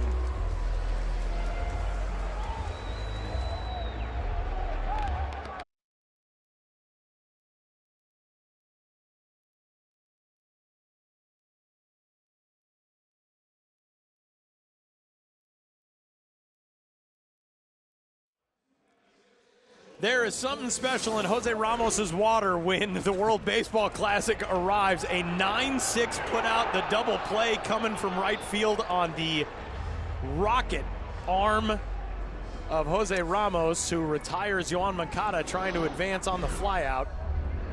It ended the top half of the 5th inning for Cuba. 95 miles an hour out of the right arm of Jose Ramos, and as the baseball gods so often do, they will put Ramos in the batter's box to lead things off here in the bottom of the 5th. Yoan Moncada ripped the pant leg open. Saw him jumping off the mound, off the base a little bit there, maybe a little rug burn. You can see the pants, but perfect throw from Ramos from right field. Tell you what, Cuba has been aggressive on the bases. You see Yoan Moncada trying to get in scoring position with 2 out. You really got to know your outfielders. Ramos with a perfect throw. Jose trying to get his team started. The Mets prospect double in his first trip to the plate. Goes the other way, foul. You know, you said the word rug burn a moment ago, and it does sort of lead us into talking about this new surface here at beautiful Huron-Bithorn Stadium. You played here. You were a winter ball participant in the 2011-2012 season. It was natural turf back then, but they did put in an artificial turf surface except for the area around the bases. All the cutouts are dirt. The pitcher's mound is dirt, but a new playing surface here is part of the big renovation and modernization up here on Bithorn Stadium. 1-1 foul to make it 1-2. Yeah, you do see the dirt around the bases. By the way, Major League Baseball does come in with their grounds crew. Everything has to be, you know, call it Major League standard, I guess. Some of the dirt, the bases, and all turf field. The legendary Murray Cook in the house here in San Juan, as a bouncer will put it full at 3-2. Ramos out of the 9 spot, Enrique Bradfield Jr. behind him. This is a good spot in the order to try to get things going for Panama, to get it back to Cordoba, the top spot in the lineup. 3-2, fouled away. We showed Yoan Moncada's torn pants a moment ago. You know I'm going to bring up uniform talk. Nike back is the, I know, this is the longest I've probably ever waited to bring up uniforms. Nike back is the provider for all teams this season in the World Baseball Classic with the exception of Samurai Japan. The only gripe that I have about this game is the 3-2 swung on and missed. No red pants for Cuba. I love the red pants look. I love the all reds. See, look, take a look at Yariel Rodriguez. We talked about Livan Moinella getting a chance to pitch twice. Probably the same with Yariel Rodriguez. Maybe some restrictions there from the Blue Jays. I get it. We can touch that 100 with that natural little bit of outside the baseball cut to it. He throws a ton of sliders to go along with that fastball, especially to these right-handed hitters. So the leadoff man gone, and here is Bradfield. Yesterday, talking with Jose Mayorga, the manager for Panama, he said, you know, I don't know who is more excited about Enrique Bradfield being on this team, Enrique Bradfield Jr. or his dad. Enrique Bradfield Sr., who, I mean, talk about living out a dream, having your son be on this national team. As a ground ball over to Cape at second, 2 gone. We'll go back to the top of the order in Cordoba.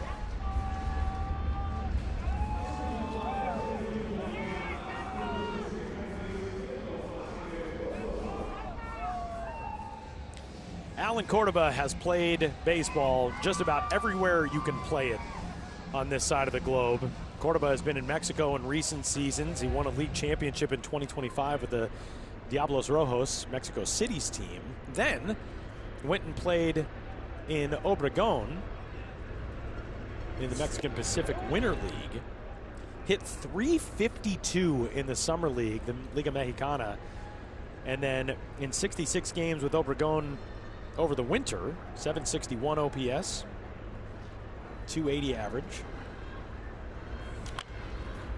Alan Cordoba has played in a couple of different major league organizations, but a fascinating story in that Cordoba was a 2015 Florida Gulf Coast League MVP, short season level, a rookie level, then won the 2016 Appalachian League batting title, also a short season level, one of the introductory levels of professional baseball. And then he was taken in the Rule 5 draft in 2016, selected by the San Diego Padres from the St. Louis Cardinals, and he had to stay on the Padres major league roster in 2017 for the entire year, having never played above rookie ball. And he proceeded to play in 100 games and hit 208, which you might think, wow, hitting 208 as a major league hitter, not that impressive. He had never played above rookie ball. He strikes out here, and that'll bring an end to the bottom of the 5th inning. We're headed to the 6th, and Cuba's in control, 3-0.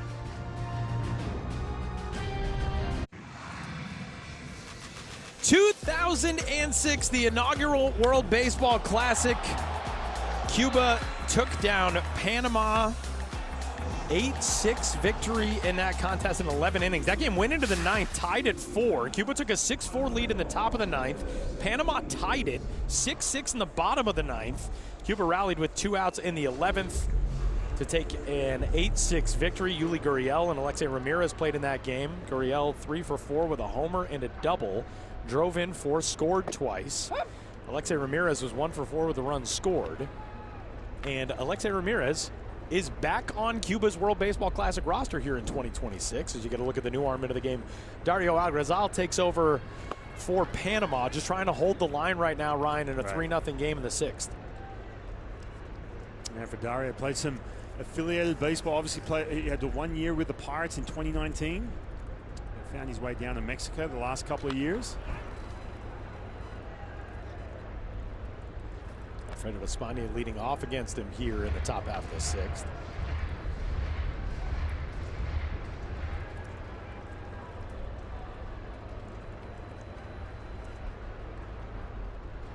One-two pitch. Espana so far 0 for 2, flew out to left field his last trip to the plate.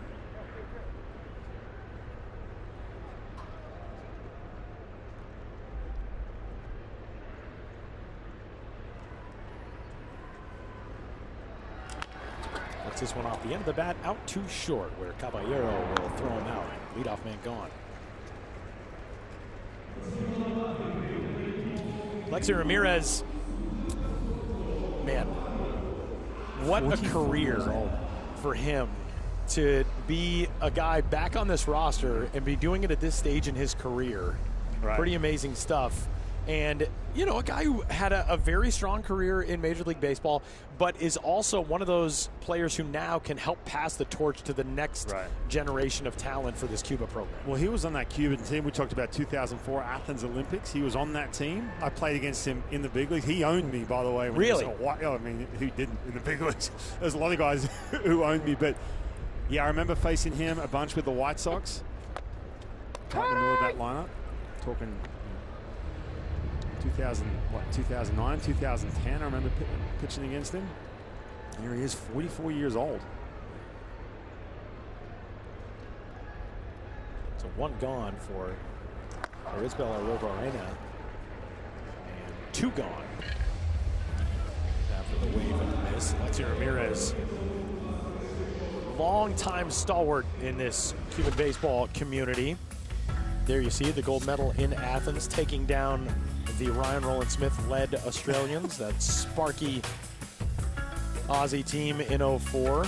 Made it to the final in 06 in that first WBC. He was the runner-up for the Rookie of the Year award in 2008 in his first big league season. He also made the final play on Mark Burley's perfect game for the White Sox. Ground ball. Ground ball to short. Omar Hernandez batting with 2 outs and the bases empty.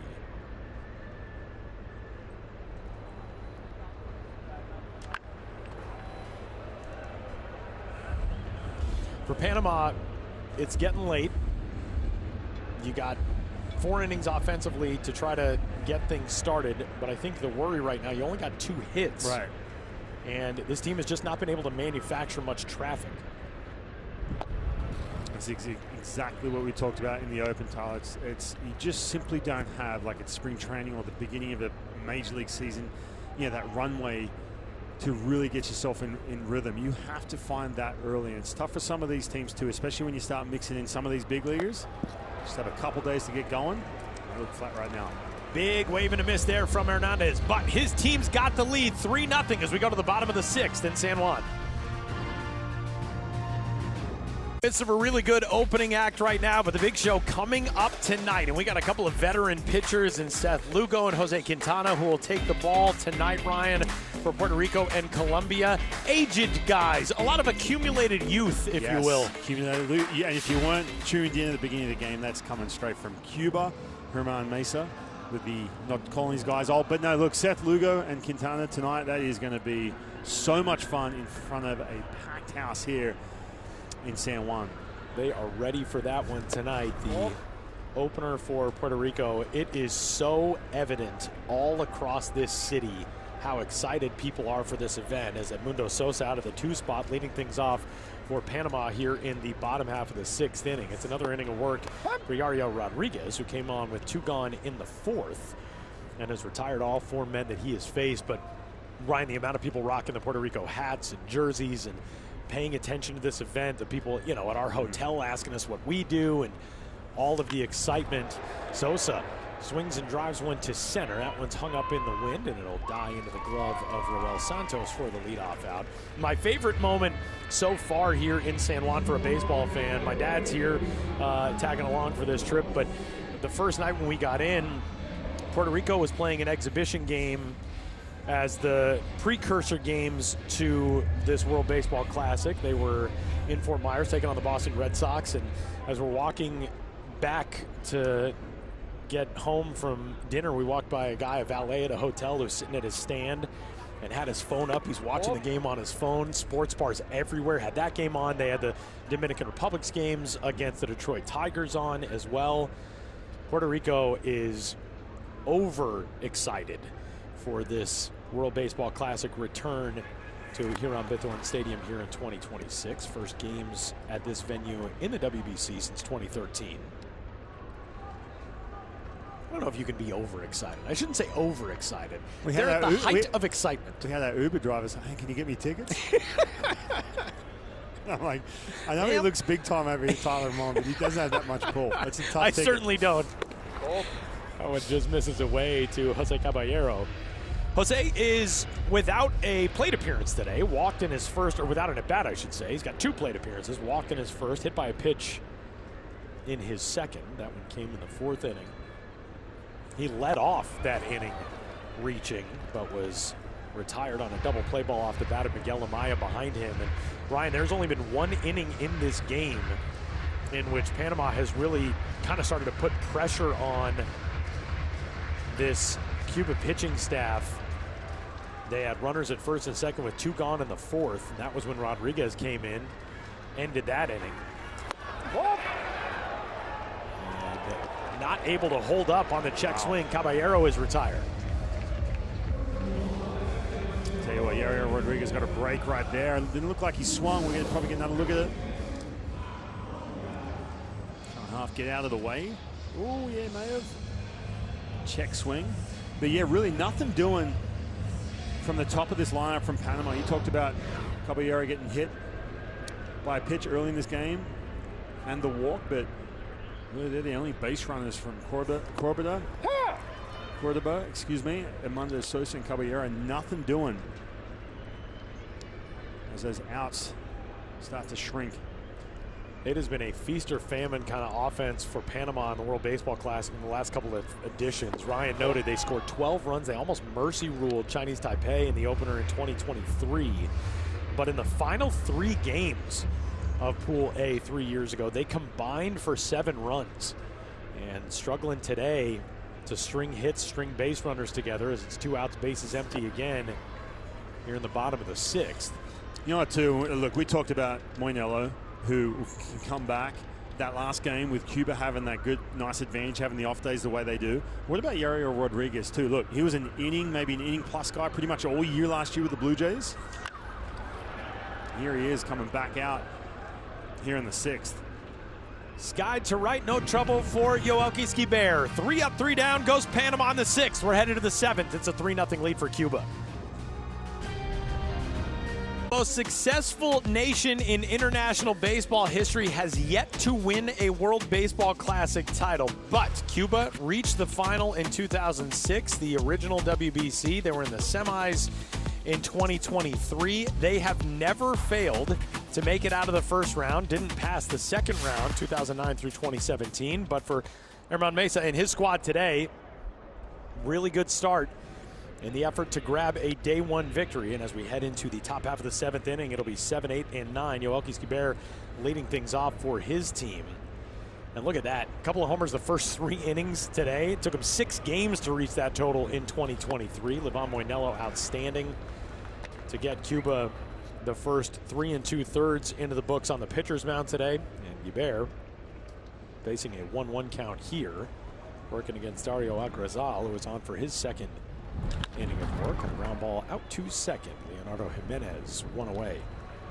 You know, we got to give a shout out to a couple of guys who have been terrific to get the day started with the last couple of days. Steven Nelson and Jose Mota over in Tokyo. How great is, I'm not going to take Steven Nelson away from the Dodgers, obviously, but if there was, I might send him a text and be like, can you just record like an alarm clock for me or something? Waking up and having Steven Nelson on the TV alongside Jose Mota, that has kicked off the last couple of days just beautifully. I've had some late nights watching my guys from Australia. Listen to Jose and Steven over there in the booth. Great start for those guys as well. Back-to-back wins for Australia over Chinese Taipei and Czechia today. Got the big win over Chinese Taipei to start things. Man, it has been a brutal start for fans in Taiwan. They lost their captain, Che Shen-chen, in the early innings of that game 2 nights ago against Australia. Hit in the hand by a pitch, fractured a finger.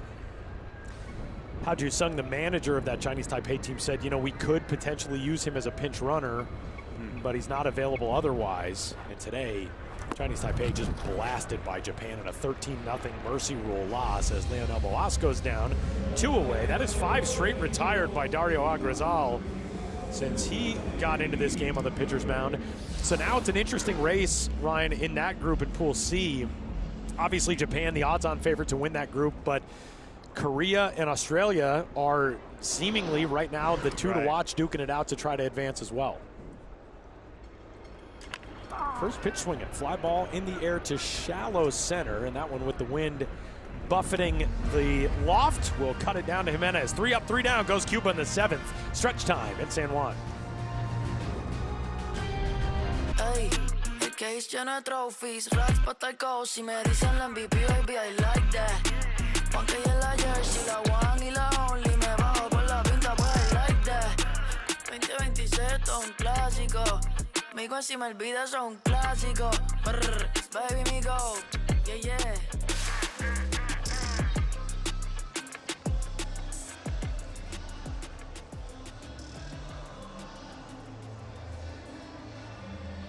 That is the new track from Young Miko as part of the World Baseball Classic's first ever playlist as Emmanuel Chapman takes over on the pitcher's mound for Cuba, moving along here into the bottom of the 7th inning. MVP by Young Miko is the 2nd track on that playlist, led off by the official anthem of the 2026 Classic, Make It Count, featuring Becky G and South Korean singer Yeonjun, along with Mike Towers, as a leadoff knock for Leo Bernal gets things started for Panama. The first base runner to reach for Panama since the 2-out walk to Leonardo Jimenez in the 4th inning.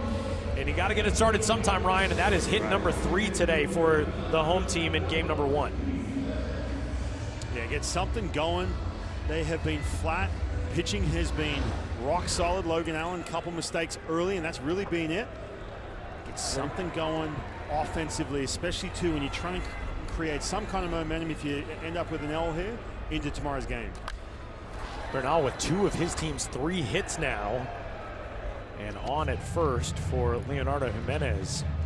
Bernal won the Texas League title last year with the Springfield Cardinals in the St. Louis organization. Their outstanding radio broadcaster, Jason Schwartz, great call on that title-winning game for Springfield, as Jimenez 0 for 1 today with a walk. And you see Chapman on the mound too for this Cuban team. No relation to Aroldis Chapman. Similar stature though, 6'6", 250 plus pounds. He is a big-bodied guy. He's got that mid-90s fastball. By the way, Aroldis Chapman is someone he looked up to. Got a chance to meet him a couple years ago in the Pirates system.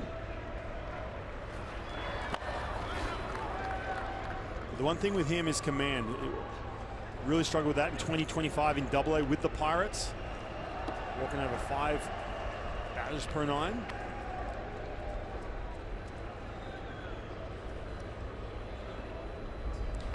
For Panama right now, it's got to be about just stringing together base runners. As Bernal off from first, and he is in there as that ball skips away from Hernandez. So an easy swipe for Leo Bernal. Not a guy who's going to steal a whole lot of bases, but Bernal puts himself in scoring position.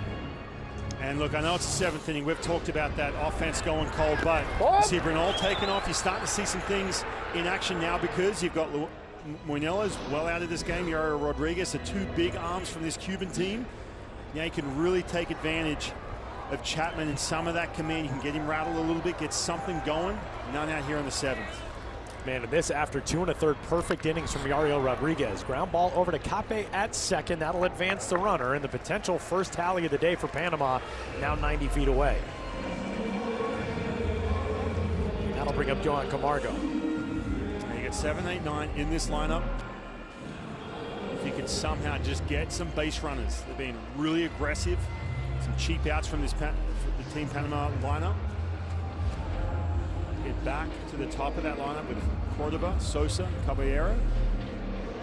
Just need some of these base runners. Ryan noted no relation between the 2 Chapmans, but they do both hail from Holguin in Cuba. And Manuel played last season in the Pirates organization with the AA Altoona Curve in the Eastern League. Big spot here for Camargo. Switch hitter batting left-handed, takes one up and away. And this is one of those at-bats you cannot be aggressive, right? We talked about the command issues from Chapman. You got a kid who's in AA.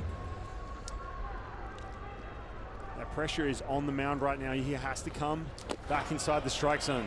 All right. You can see Camargo shaking his head. You got to wait this out. Just generate some traffic behind Chapman.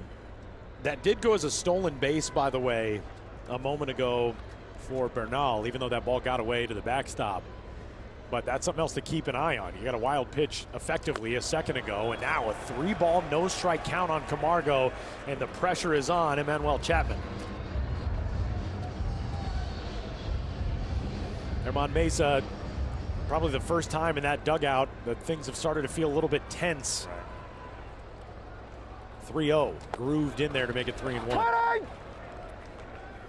Because you feel good. You got a 3-0 lead. You're feeling good bottom of the 7th, but man, it can flip in such a hurry. Absolutely. And that bullpen can be so volatile, especially in tournament play. Ooh, that one's on the outside part of the plate, and it's 3-2. In case you are wondering, no ABS in the World Baseball Classic in 2026, coming to Major League Baseball, but not in play here in the Classic. We do have the pitch clock. We do have the various other restrictions for mound visits, for disengagements from the rubber to throw over, all of that, but no ABS. 3-2. Camargo left side, through for a base hit. It's an RBI single for Johan Camargo. Panama has broken through. It's 3-1 in the bottom of the 7th. And that's such a good at-bat. Look, you go down 3-0, you can see him shaking his head. Wasn't really committed to any of these pitches outside the strike zone. And then he still gets deep in the count, knowing he's going to get something to hit 3-2, and doesn't try and do too much with it. This pitch is just out and away. Lets that ball get a little deeper. Sprays that ball into left field. Panama's on the board. We get a visit to the pitcher's mound from Jesus Bosmenier, and this is an interesting situation that Cuba is facing, Ryan, because Pedro Lazo, their normal pitching coach and a Cuban baseball legend in his own right, did not receive a visa to accompany this team. So this is, in effect, a bullpen member of Cuba's pitching staff, coaching staff, who comes on to be the pitching coach for this team with Lazo back home. I got a shot of that Panama dugout too. All of a sudden that heart rate's going up just a little bit. There's some life now in that dugout. Huge at bat right there from Camargo. Things get intense in the 7th. Tying run of the plate in the person of Jose Ramos. 1-0.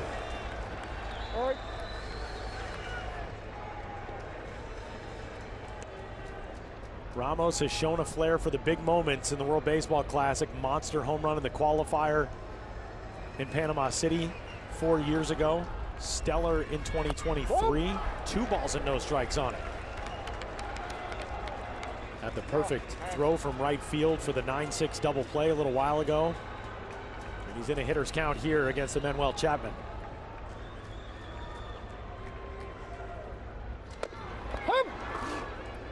That one's there, and it's 2-1.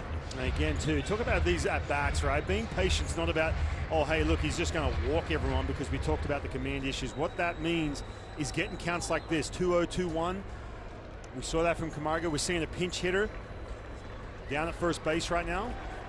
A pinch runner in place of, pinch runner. Camargo, and that is Johnny Santos from Puerto Armuelles. But I like this too because you got a guy on the ropes in Chapman, double-A pitcher. He doesn't have that experience. The moment's going to get to him a little bit. He's getting a little bit predictable out there on the mound. Ground ball over to third. Moncada will just go across the diamond to get the batter runner. So Ramos is gone. It will move the pinch runner into scoring position in the person of Santos. And now 2 away for Enrique Bradfield Jr. That's a big out right there for Chapman. The pitch going to chase something. Yeah, you got to get this second run across the board, knowing what you have down in that bullpen come the 9th inning from Cuba. Raidel Martinez is so tough. We saw him in 2023. Bradfield takes the first one down and in, 1-0. Pinch runner Santos out there at second, 29 years old, spent last season in the Mexican League. As we're going to get another visit to the mound.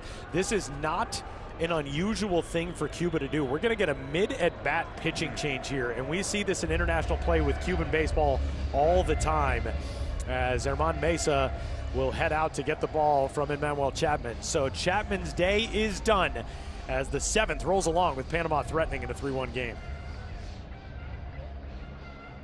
Left-hander Darian Nunez into the game with a 1-0 count on the 9-hole hitter Enrique Bradfield Jr. coming out of the bullpen for Cuba and trying to hold this team to 1 run in the bottom of the 7th, and it will not be Bradfield to face him. So a move and then a counter move as Cuba goes to a lefty out of the bullpen, and Panama will sub in the longtime big league veteran Christian Bethencourt. And a weird situation. Right. He steps in on a 1-0 count facing a reliever who inherits a 1-0 count. And Ryan, as a pitcher, we explained this is not an unorthodox thing for Cuba to do, or at least not an uncommon thing. It might be unorthodox, but if you are in the spot of Nunez right now, what are you feeling entering with 1-0? I mean, it makes it that much tougher. I know it's just one pitch. But now all of a sudden, look, now you're 2-0. So coming in to face a hitter 1-0, I've only ever done it if it's been mid-injury, like an injury where you had to come in and face a pitcher, face a hitter mid-count. But all of a sudden you're 2-0, you're facing a righty.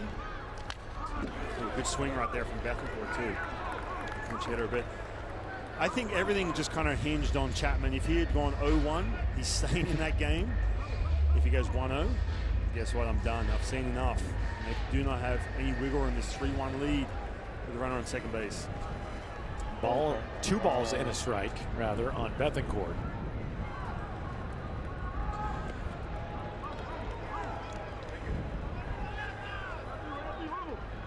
Back in 2006, when Cuba made it all the way to the final under Eugenio Velez, the manager, as that one into the dirt, breaking from second. Santos is in at third. Aggressive base running, and Panama has another run 90 feet away. Now, usually you don't want to be trying to swipe bags here. But you can see this read. Usually you're going to hold up with 2 outs, but saw that ball in the dirt, about 55 feet. Nice little jump getting in there. So a big pitch coming up here. 3-1 on the way to Bethencourt, and a ground ball over to Moncada at third. Fields it in fair territory. Throw is on target and on time, and that will do it for Panama's rally in the 7th. But the home team brings home 1, and we got a 2-run game going to the 8th.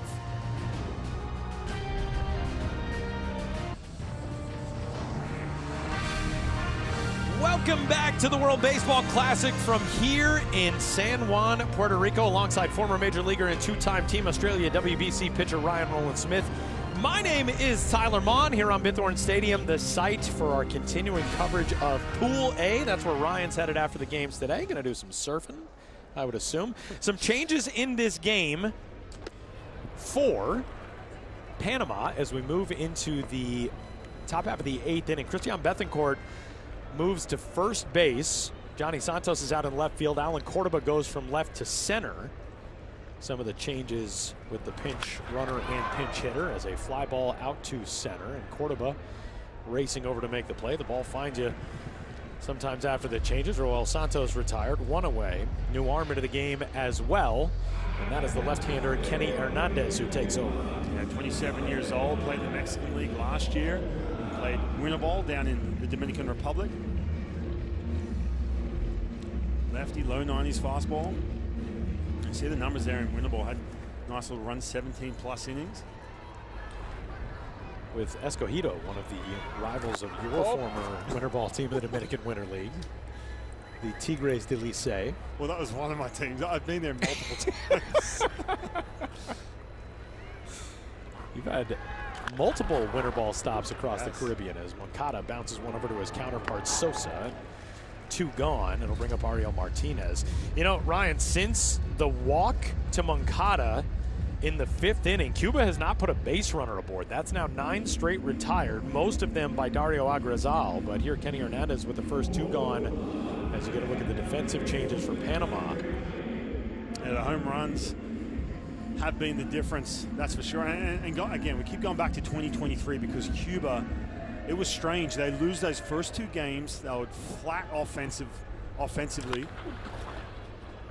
Shot on the ground a second. And 3 up, 3 down. Cuba retired in order for the 3rd consecutive inning. We're going to the bottom of the 8th. They're trying to hang on to a 2-run lead over Panama. Number 1 in Pool A of the 2026 World Baseball Classic coming up tonight. We have got our main course with Puerto Rico, the host squad. They'll be the visiting team tonight, taking on Colombia, and then doubleheaders the next 3 days before our single games on Tuesday and Wednesday. We're going to blink, and this pool will be behind us, but man, we're going to have some fun over the next 6 days. And Ryan, if Panama is going to start having some fun, they got to do more of what they did in the 7th inning and put pressure on a new arm into the game for Cuba and the lefty Yohan, or the right-hander rather, Yohan Lopez. Yeah, you see Yohan Lopez had some significant time in the big leagues up until 2022, but he's trying to bridge the gap to Raidel Martinez. Going to see him in the 9th inning. So these outs, these opportunities are few and far between. They had a big opportunity too, Tyler. Going back to that 7th inning, you've got Chapman on the mound, struggling with that command. You put him on the ropes. A couple of really good at-bats. All of a sudden, that Panama offense started to come to life just a little bit, but only able to get the 1 run across. Alan Cordoba leading things off. The guy who's been a spark plug for so many big Panama innings over the years. Trying to get himself started today. Yohan Lopez is in a weird spot in his career right now, Ryan. He's actually suspended for the 2026 season from the Mexican League after an incident last year in which, during a playoff game in a tied game 2-2, he was protesting a foul tip call and made physical contact with 2 umpires. So suspended and kind of in limbo, although, as noted, pitched in the Dominican Winter League. He's from Nueva Gerona in Cuba. And not the first time he's been suspended too. 2022 is with the New York Mets. 3-game suspension for throwing multiple pitches. Kyle Schwarber on a Sunday night game against the Phillies. Cordova, bouncer left side. Another tough play over there from Moncada, but got a good hop and run away. Great hustle by Alan Cordova, but he is retired for the leadoff out. And you can see him pressing too, right? Cordova trying to dive head first into the bag. It's just that pressing, right? You know, everyone can say, well, it's faster to run through the base, but psychologically, you just have that feeling, right? It starts in the dugout too. You see this little ground ball. I feel like if we can just get that extra step, that extra foot, dive into first base. By the way, they did a Mythbusters episode in which they determined that head first slide into first base is faster. Oh, really? Doesn't matter for me because I would have been 13 feet down the line by the time Moncada made that play. The argument is always, why don't they dive over the line in the 100-meter sprint? Can you answer that? I don't think you can. I think that's against the rules. Oh, is it? You have to stay on your feet. I tried that. That's why you only made the Olympics as a baseball player. Yeah. You weren't a sprinter. Australia, we call it little athletics. 10U. Dived over the line. They said, nope. You're out of here, kid. Go throw baseballs. Sosa down the left field line. Extra bases if this one gets down, which it does. Sosa will dig into second, and he's got himself a one-out double. Man, great play out there by Lionel Moaz to make that closer at second base, but a birthday knock for Edmundo Sosa. And he's got himself in scoring position, and the tying run will bat here in the 8th again, now in the person of Jose Caballero. They got that bat head out, driving that ball down that left field line. Now all of a sudden the top of this lineup starting to wake up a little bit. You got the thick of it, Jose Caballero, and Maya right behind him here in the thick of this Panama lineup. Man, you could see the urgency in the face of Edmundo Sosa there. Like, we're running out of time, guys. We got to get this thing going. Caballero 0 for 1, hit by a pitch and walked in this game, and he drives one down the right field line. Trouble if it stays fair, but it clanks off the wall. Foul ball. That would have plated Sosa easily and put the tying run in scoring position for Panama, and instead Caballero will dig back in with an 0-1 count. And you feel like this team is just that. I know they scored the run last inning, but just that one swing away from just breaking this offense open or getting something going. And again, that game 1 in 2023 where they really mercy ruled the host nation in Chinese Taipei. The Si Se Puede chant starts behind the first base dugout as Panama's fans try to get their team a little bit closer in this 3-1 game. Ball and a strike on Caballero.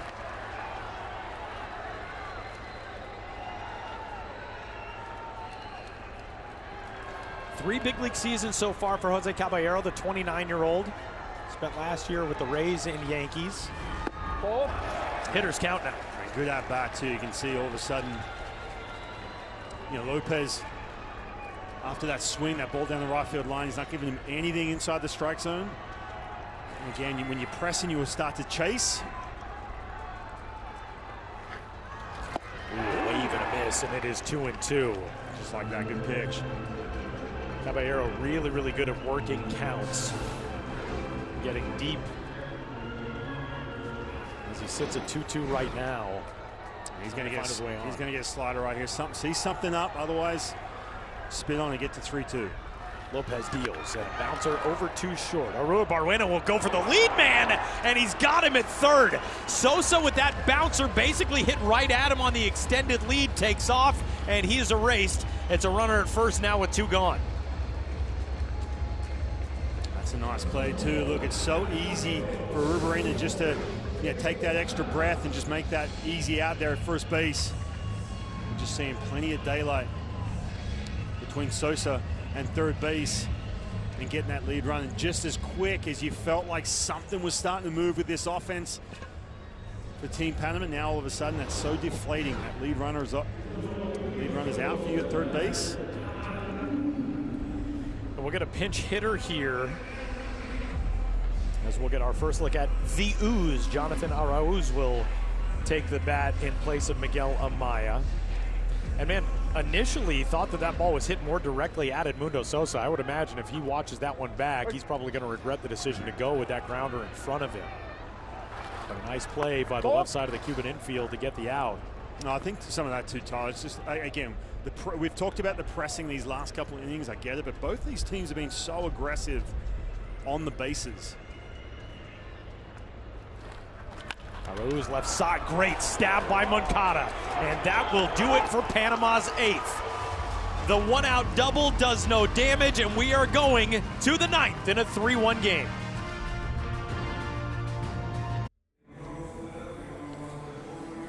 Defense has been key in this one for Cuba to hold on to this 3-1 lead. Outstanding work on the left side of the infield last inning. Yeah, just getting that lead runner with 2 outs, and then look at Moncada right here, man. He's made a couple nice plays. That bare-end play early on in this game. Again, he was injury-ridden last year with the Angels, signed back with the Angels. Trying to get to that ceiling, Tyler. We've talked about this a lot with Yoan Moncada. He went off in 2023, but didn't have the good year in the big leagues that year. And he looks good right now in the month of March, that's for sure. Big fella will lead things off for Cuba here in the top half of the 9th inning, trying to pad this 2-run lead. It is the legendary Alfredo de España, who is so far on the day today 0 for 3. One of the greatest hitters in World Baseball Classic history. España, 39 years old. Playing with Grandma in the Cuban National Series, and oh man, I thought you were going to make a play on that. That did. That was close. Come way closer to me than what I was anticipating, that's for sure. Defensive changes for Panama. Christian Bethencourt, who played last inning at first base, he'll move to his natural position behind the plate. Jonathan Arauz will take over at first. Ball and 2 strikes on España. 23rd World Baseball Classic game in Alfredo's career, and his 5th WBC. His 2017 numbers preposterous. 9 for 19 with 3 homers and a 1530 OPS. Tyler, you were talking about that bat speed early. 99, still catching that pitch, just fouled it back. 2-2, and he shoots one back up the middle. Sliding, kicked out at second base by Jimenez, but the throw is still in time as it deflected to Caballero, and not exactly the fleetest of foot. España is gone for the leadoff out. Yeah, look, you had plenty of time to get España down the line, that's for sure, but for Caballero, keeping his eyes on that ball that got, deflected a little bit to the right, going to make a nice play. Right back up the middle. Off the foot, actually.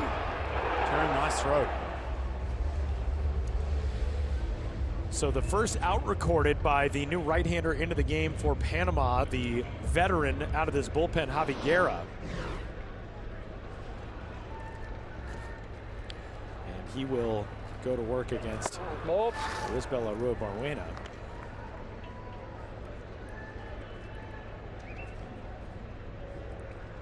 Guerra now in the Atlanta organization from David in Chiriquí province in Panama.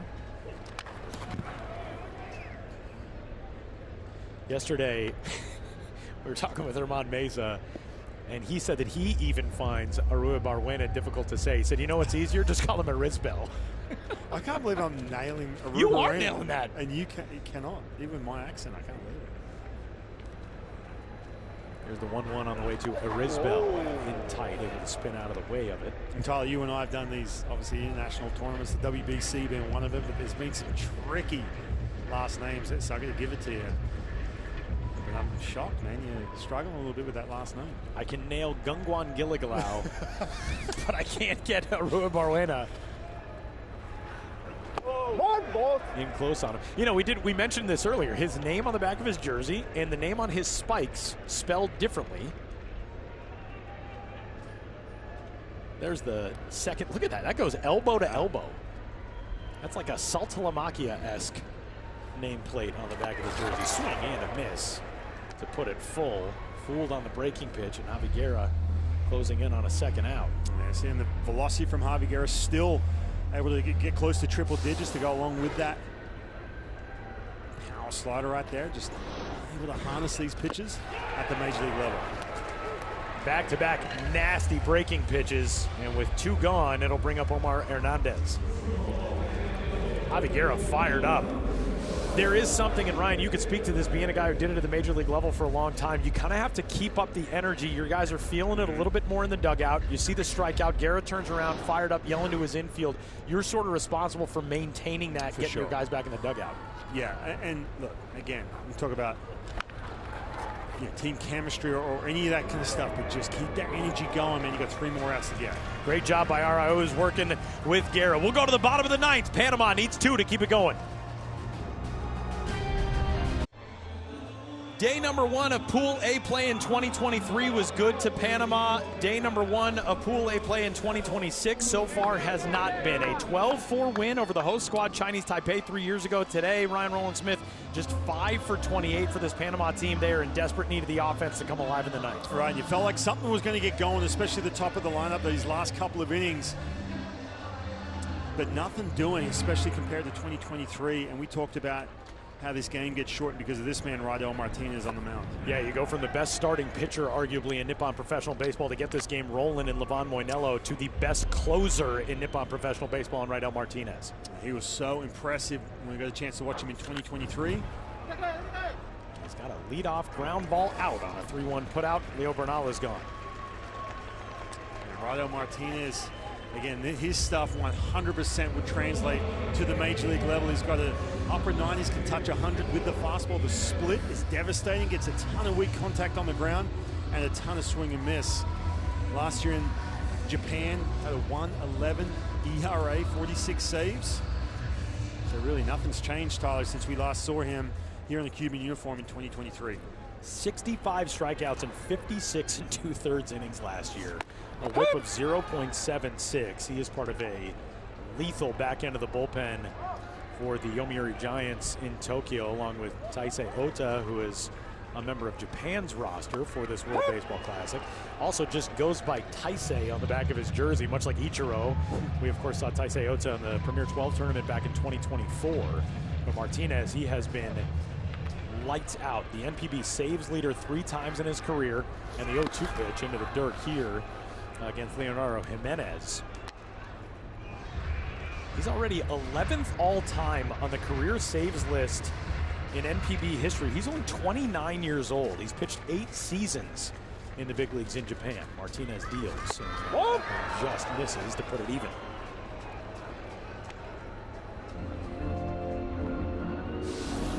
He signed an NPB record deal for a Latin American player in December of 2024. 4 years, $32.5 million with the Yomiuri Giants. And the 2-2 is on the ground right side again. A lot of late swings here in the first couple of looks at Raidel Martinez, and 2 gone. Cuba 1 out away from a day 1 victory.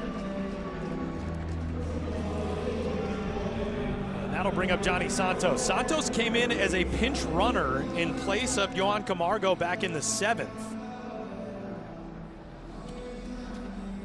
Trying to find any way on here in the 9th. I know that Cuban offense coming early in this game, couple of home runs. They're just bridging the gap. Livan Moinelo, Yariel Rodriguez, piggybacking. You will see them on game 4 for Cuba. And you get into this man right here, Raidel Martinez, 2 quick outs. We have talked all day about how important game 1 is. Herman Mesa in Cuba talked about wanting to get out to the right start. Felt like they haven't done that the last couple of classics. They are certainly doing it here today. As a flare to shallow right, that'll fall foul. And it makes it a 1-ball, 2-strike count on Santos.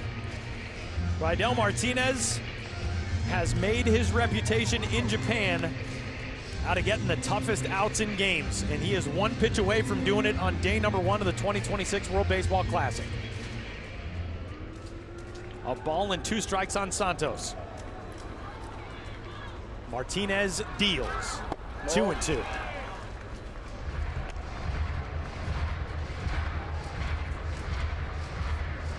Logan Allen got the start today, gave up 3.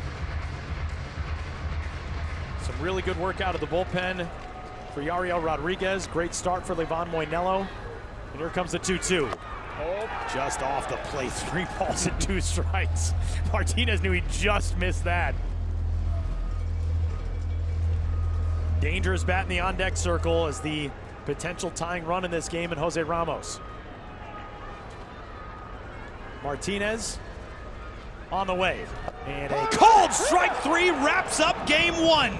Cuba with two big flies in the early going, and the 3 runs hold up. The final 13 hitters to the plate from Cuba's offense retired in order, but it doesn't matter as they're into the winner's circle in their first contest this 2026 Classic. Yeah, and a big way for Cuba to start. Look, they didn't tear it up offensively. Couple big swings early. The home runs, especially from Yoan Moncada, big 2-run bomb in the left field, but the pitching was so dominant. Look, Panama had that one opportunity. Chapman was on the mound. He was that weak link in this dominant pitching. But we talked about Livan Moinelo, Yariel Rodriguez piggybacking each other, then bridging the gap to Raidel Martinez. Just dominant right here from Cuba to start game one. If you could place together all of the things that needed to be in play today for Cuba, if you were Germán Mesa, this was it. Absolutely. Getting big hits in key spots, doing enough offensively. You'd love to see more from your offense if you're Mesa and Cuba, but having these guys out of the bullpen to be able to turn to, and man, maybe got the benefit of a called strike on that final pitch there, but a great day at the office for Cuba's pitching staff and especially that relief corps. I think too, and us getting a chance to see Yariel Rodriguez go on multiple innings, right? We talked about, obviously, Livan Moinelo, he's a starting pitcher, he's a little bit more stretched out, but having Rodriguez bridge that gap too, right? So you're thinking maybe there's some restrictions from the Blue Jays, but he was able to get up and down multiple innings, and they just, like I said, had that weak link in Chapman. That was the one chance Panama had to try and break something open. Besides that, this is not a game you look at if you're Panama and say, look, we had plenty of opportunities. We just couldn't get anything going offensively, and we talked about this multiple times, even in the Open. You have to knock the rust off early in this tournament play, especially to get yourself out of Pool A. That's a monster start for Cuba, and now for this Cuba team, they go into an off day tomorrow. We talked about a game, an off day, 2 games, and another off day. They are set up perfectly for the rest of this opening round here after a 3-1 win in game number 1. But tonight, we've got our main course. As the host squad, Puerto Rico, they'll be the visiting team on the line score, but man, they won't be in this ballpark as Huron Bithorn Stadium is ready to light this thing up in 2026. Puerto Rico will take on Colombia coming up at 6 o'clock. Veteran pitching matchup, Seth Lugo and Jose Quintana. That one is going to be a lot of fun, and those two pitchers have been waiting for it for a while. Yeah, I cannot wait for that. This is going to be a lot of fun tonight here in Puerto Rico. Place going to be packed. Let's go. Tonight, don't miss our continuing coverage. Pool A from Huron Bithorn Stadium in San Juan as the host squad from Puerto Rico will take on Colombia in that premium pitching matchup. Coverage begins at 7 p.m. local time, 6 p.m. Eastern time, and that'll do it for us. For Ryan Rowland-Smith and our entire crew, my name is Tyler Mon, saying goodbye for now, and thanks for watching this presentation of the 2026 World Baseball Classic.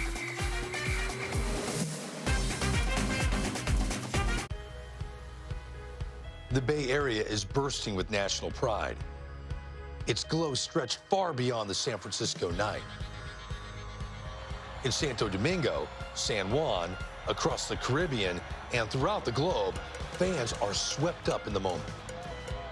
The wind off McCovey Cove carries the sound of drums, horns, and voices representing 2 Caribbean islands that live baseball, now united on the game's grandest international stage.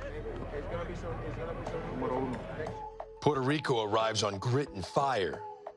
They stunned Japan, silenced the Americans, and now look to defy the odds once more and claim baseball's ultimate crown. We want to win back for our country. I think Dominican wants the same.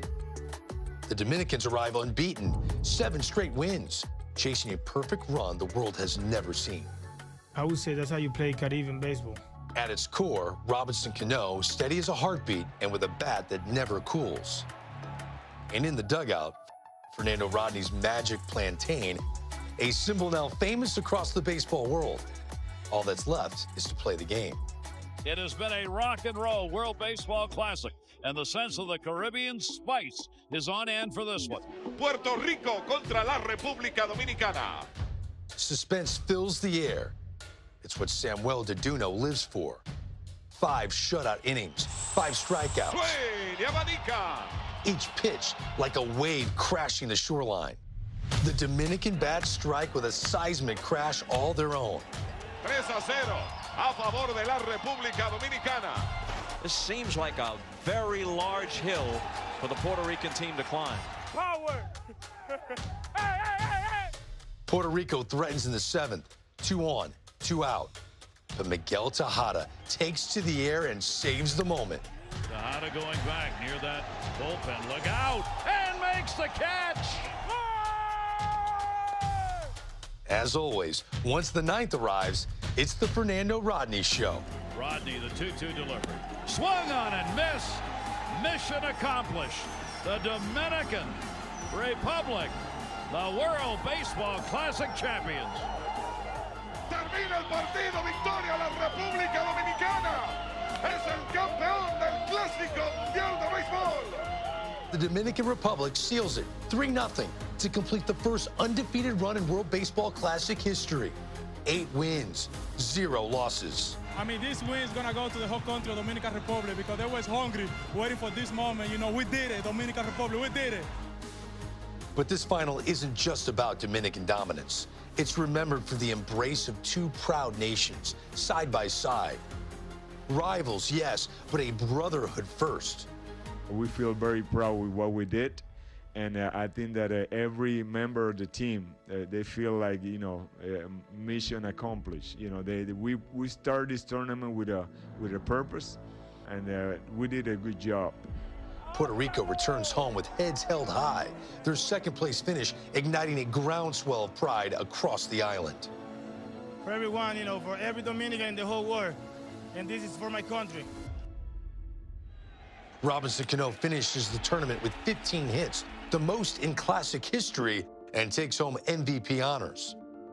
Nada, para mí ya los muchachos lo han dicho todo. Esto es un momento inolvidable, solamente porque de llevar ese nombre de República Dominicana en el pecho y representar nuestra patria con dignidad y salir victorioso, yo creo que eso es algo que yo nunca como jugador lo voy a olvidar. No importa los otros momentos buenos que yo he tenido en mi vida y en mi carrera, yo creo que este va a ser uno de los mejores momentos, simplemente porque estaba representando mi país y mi patria.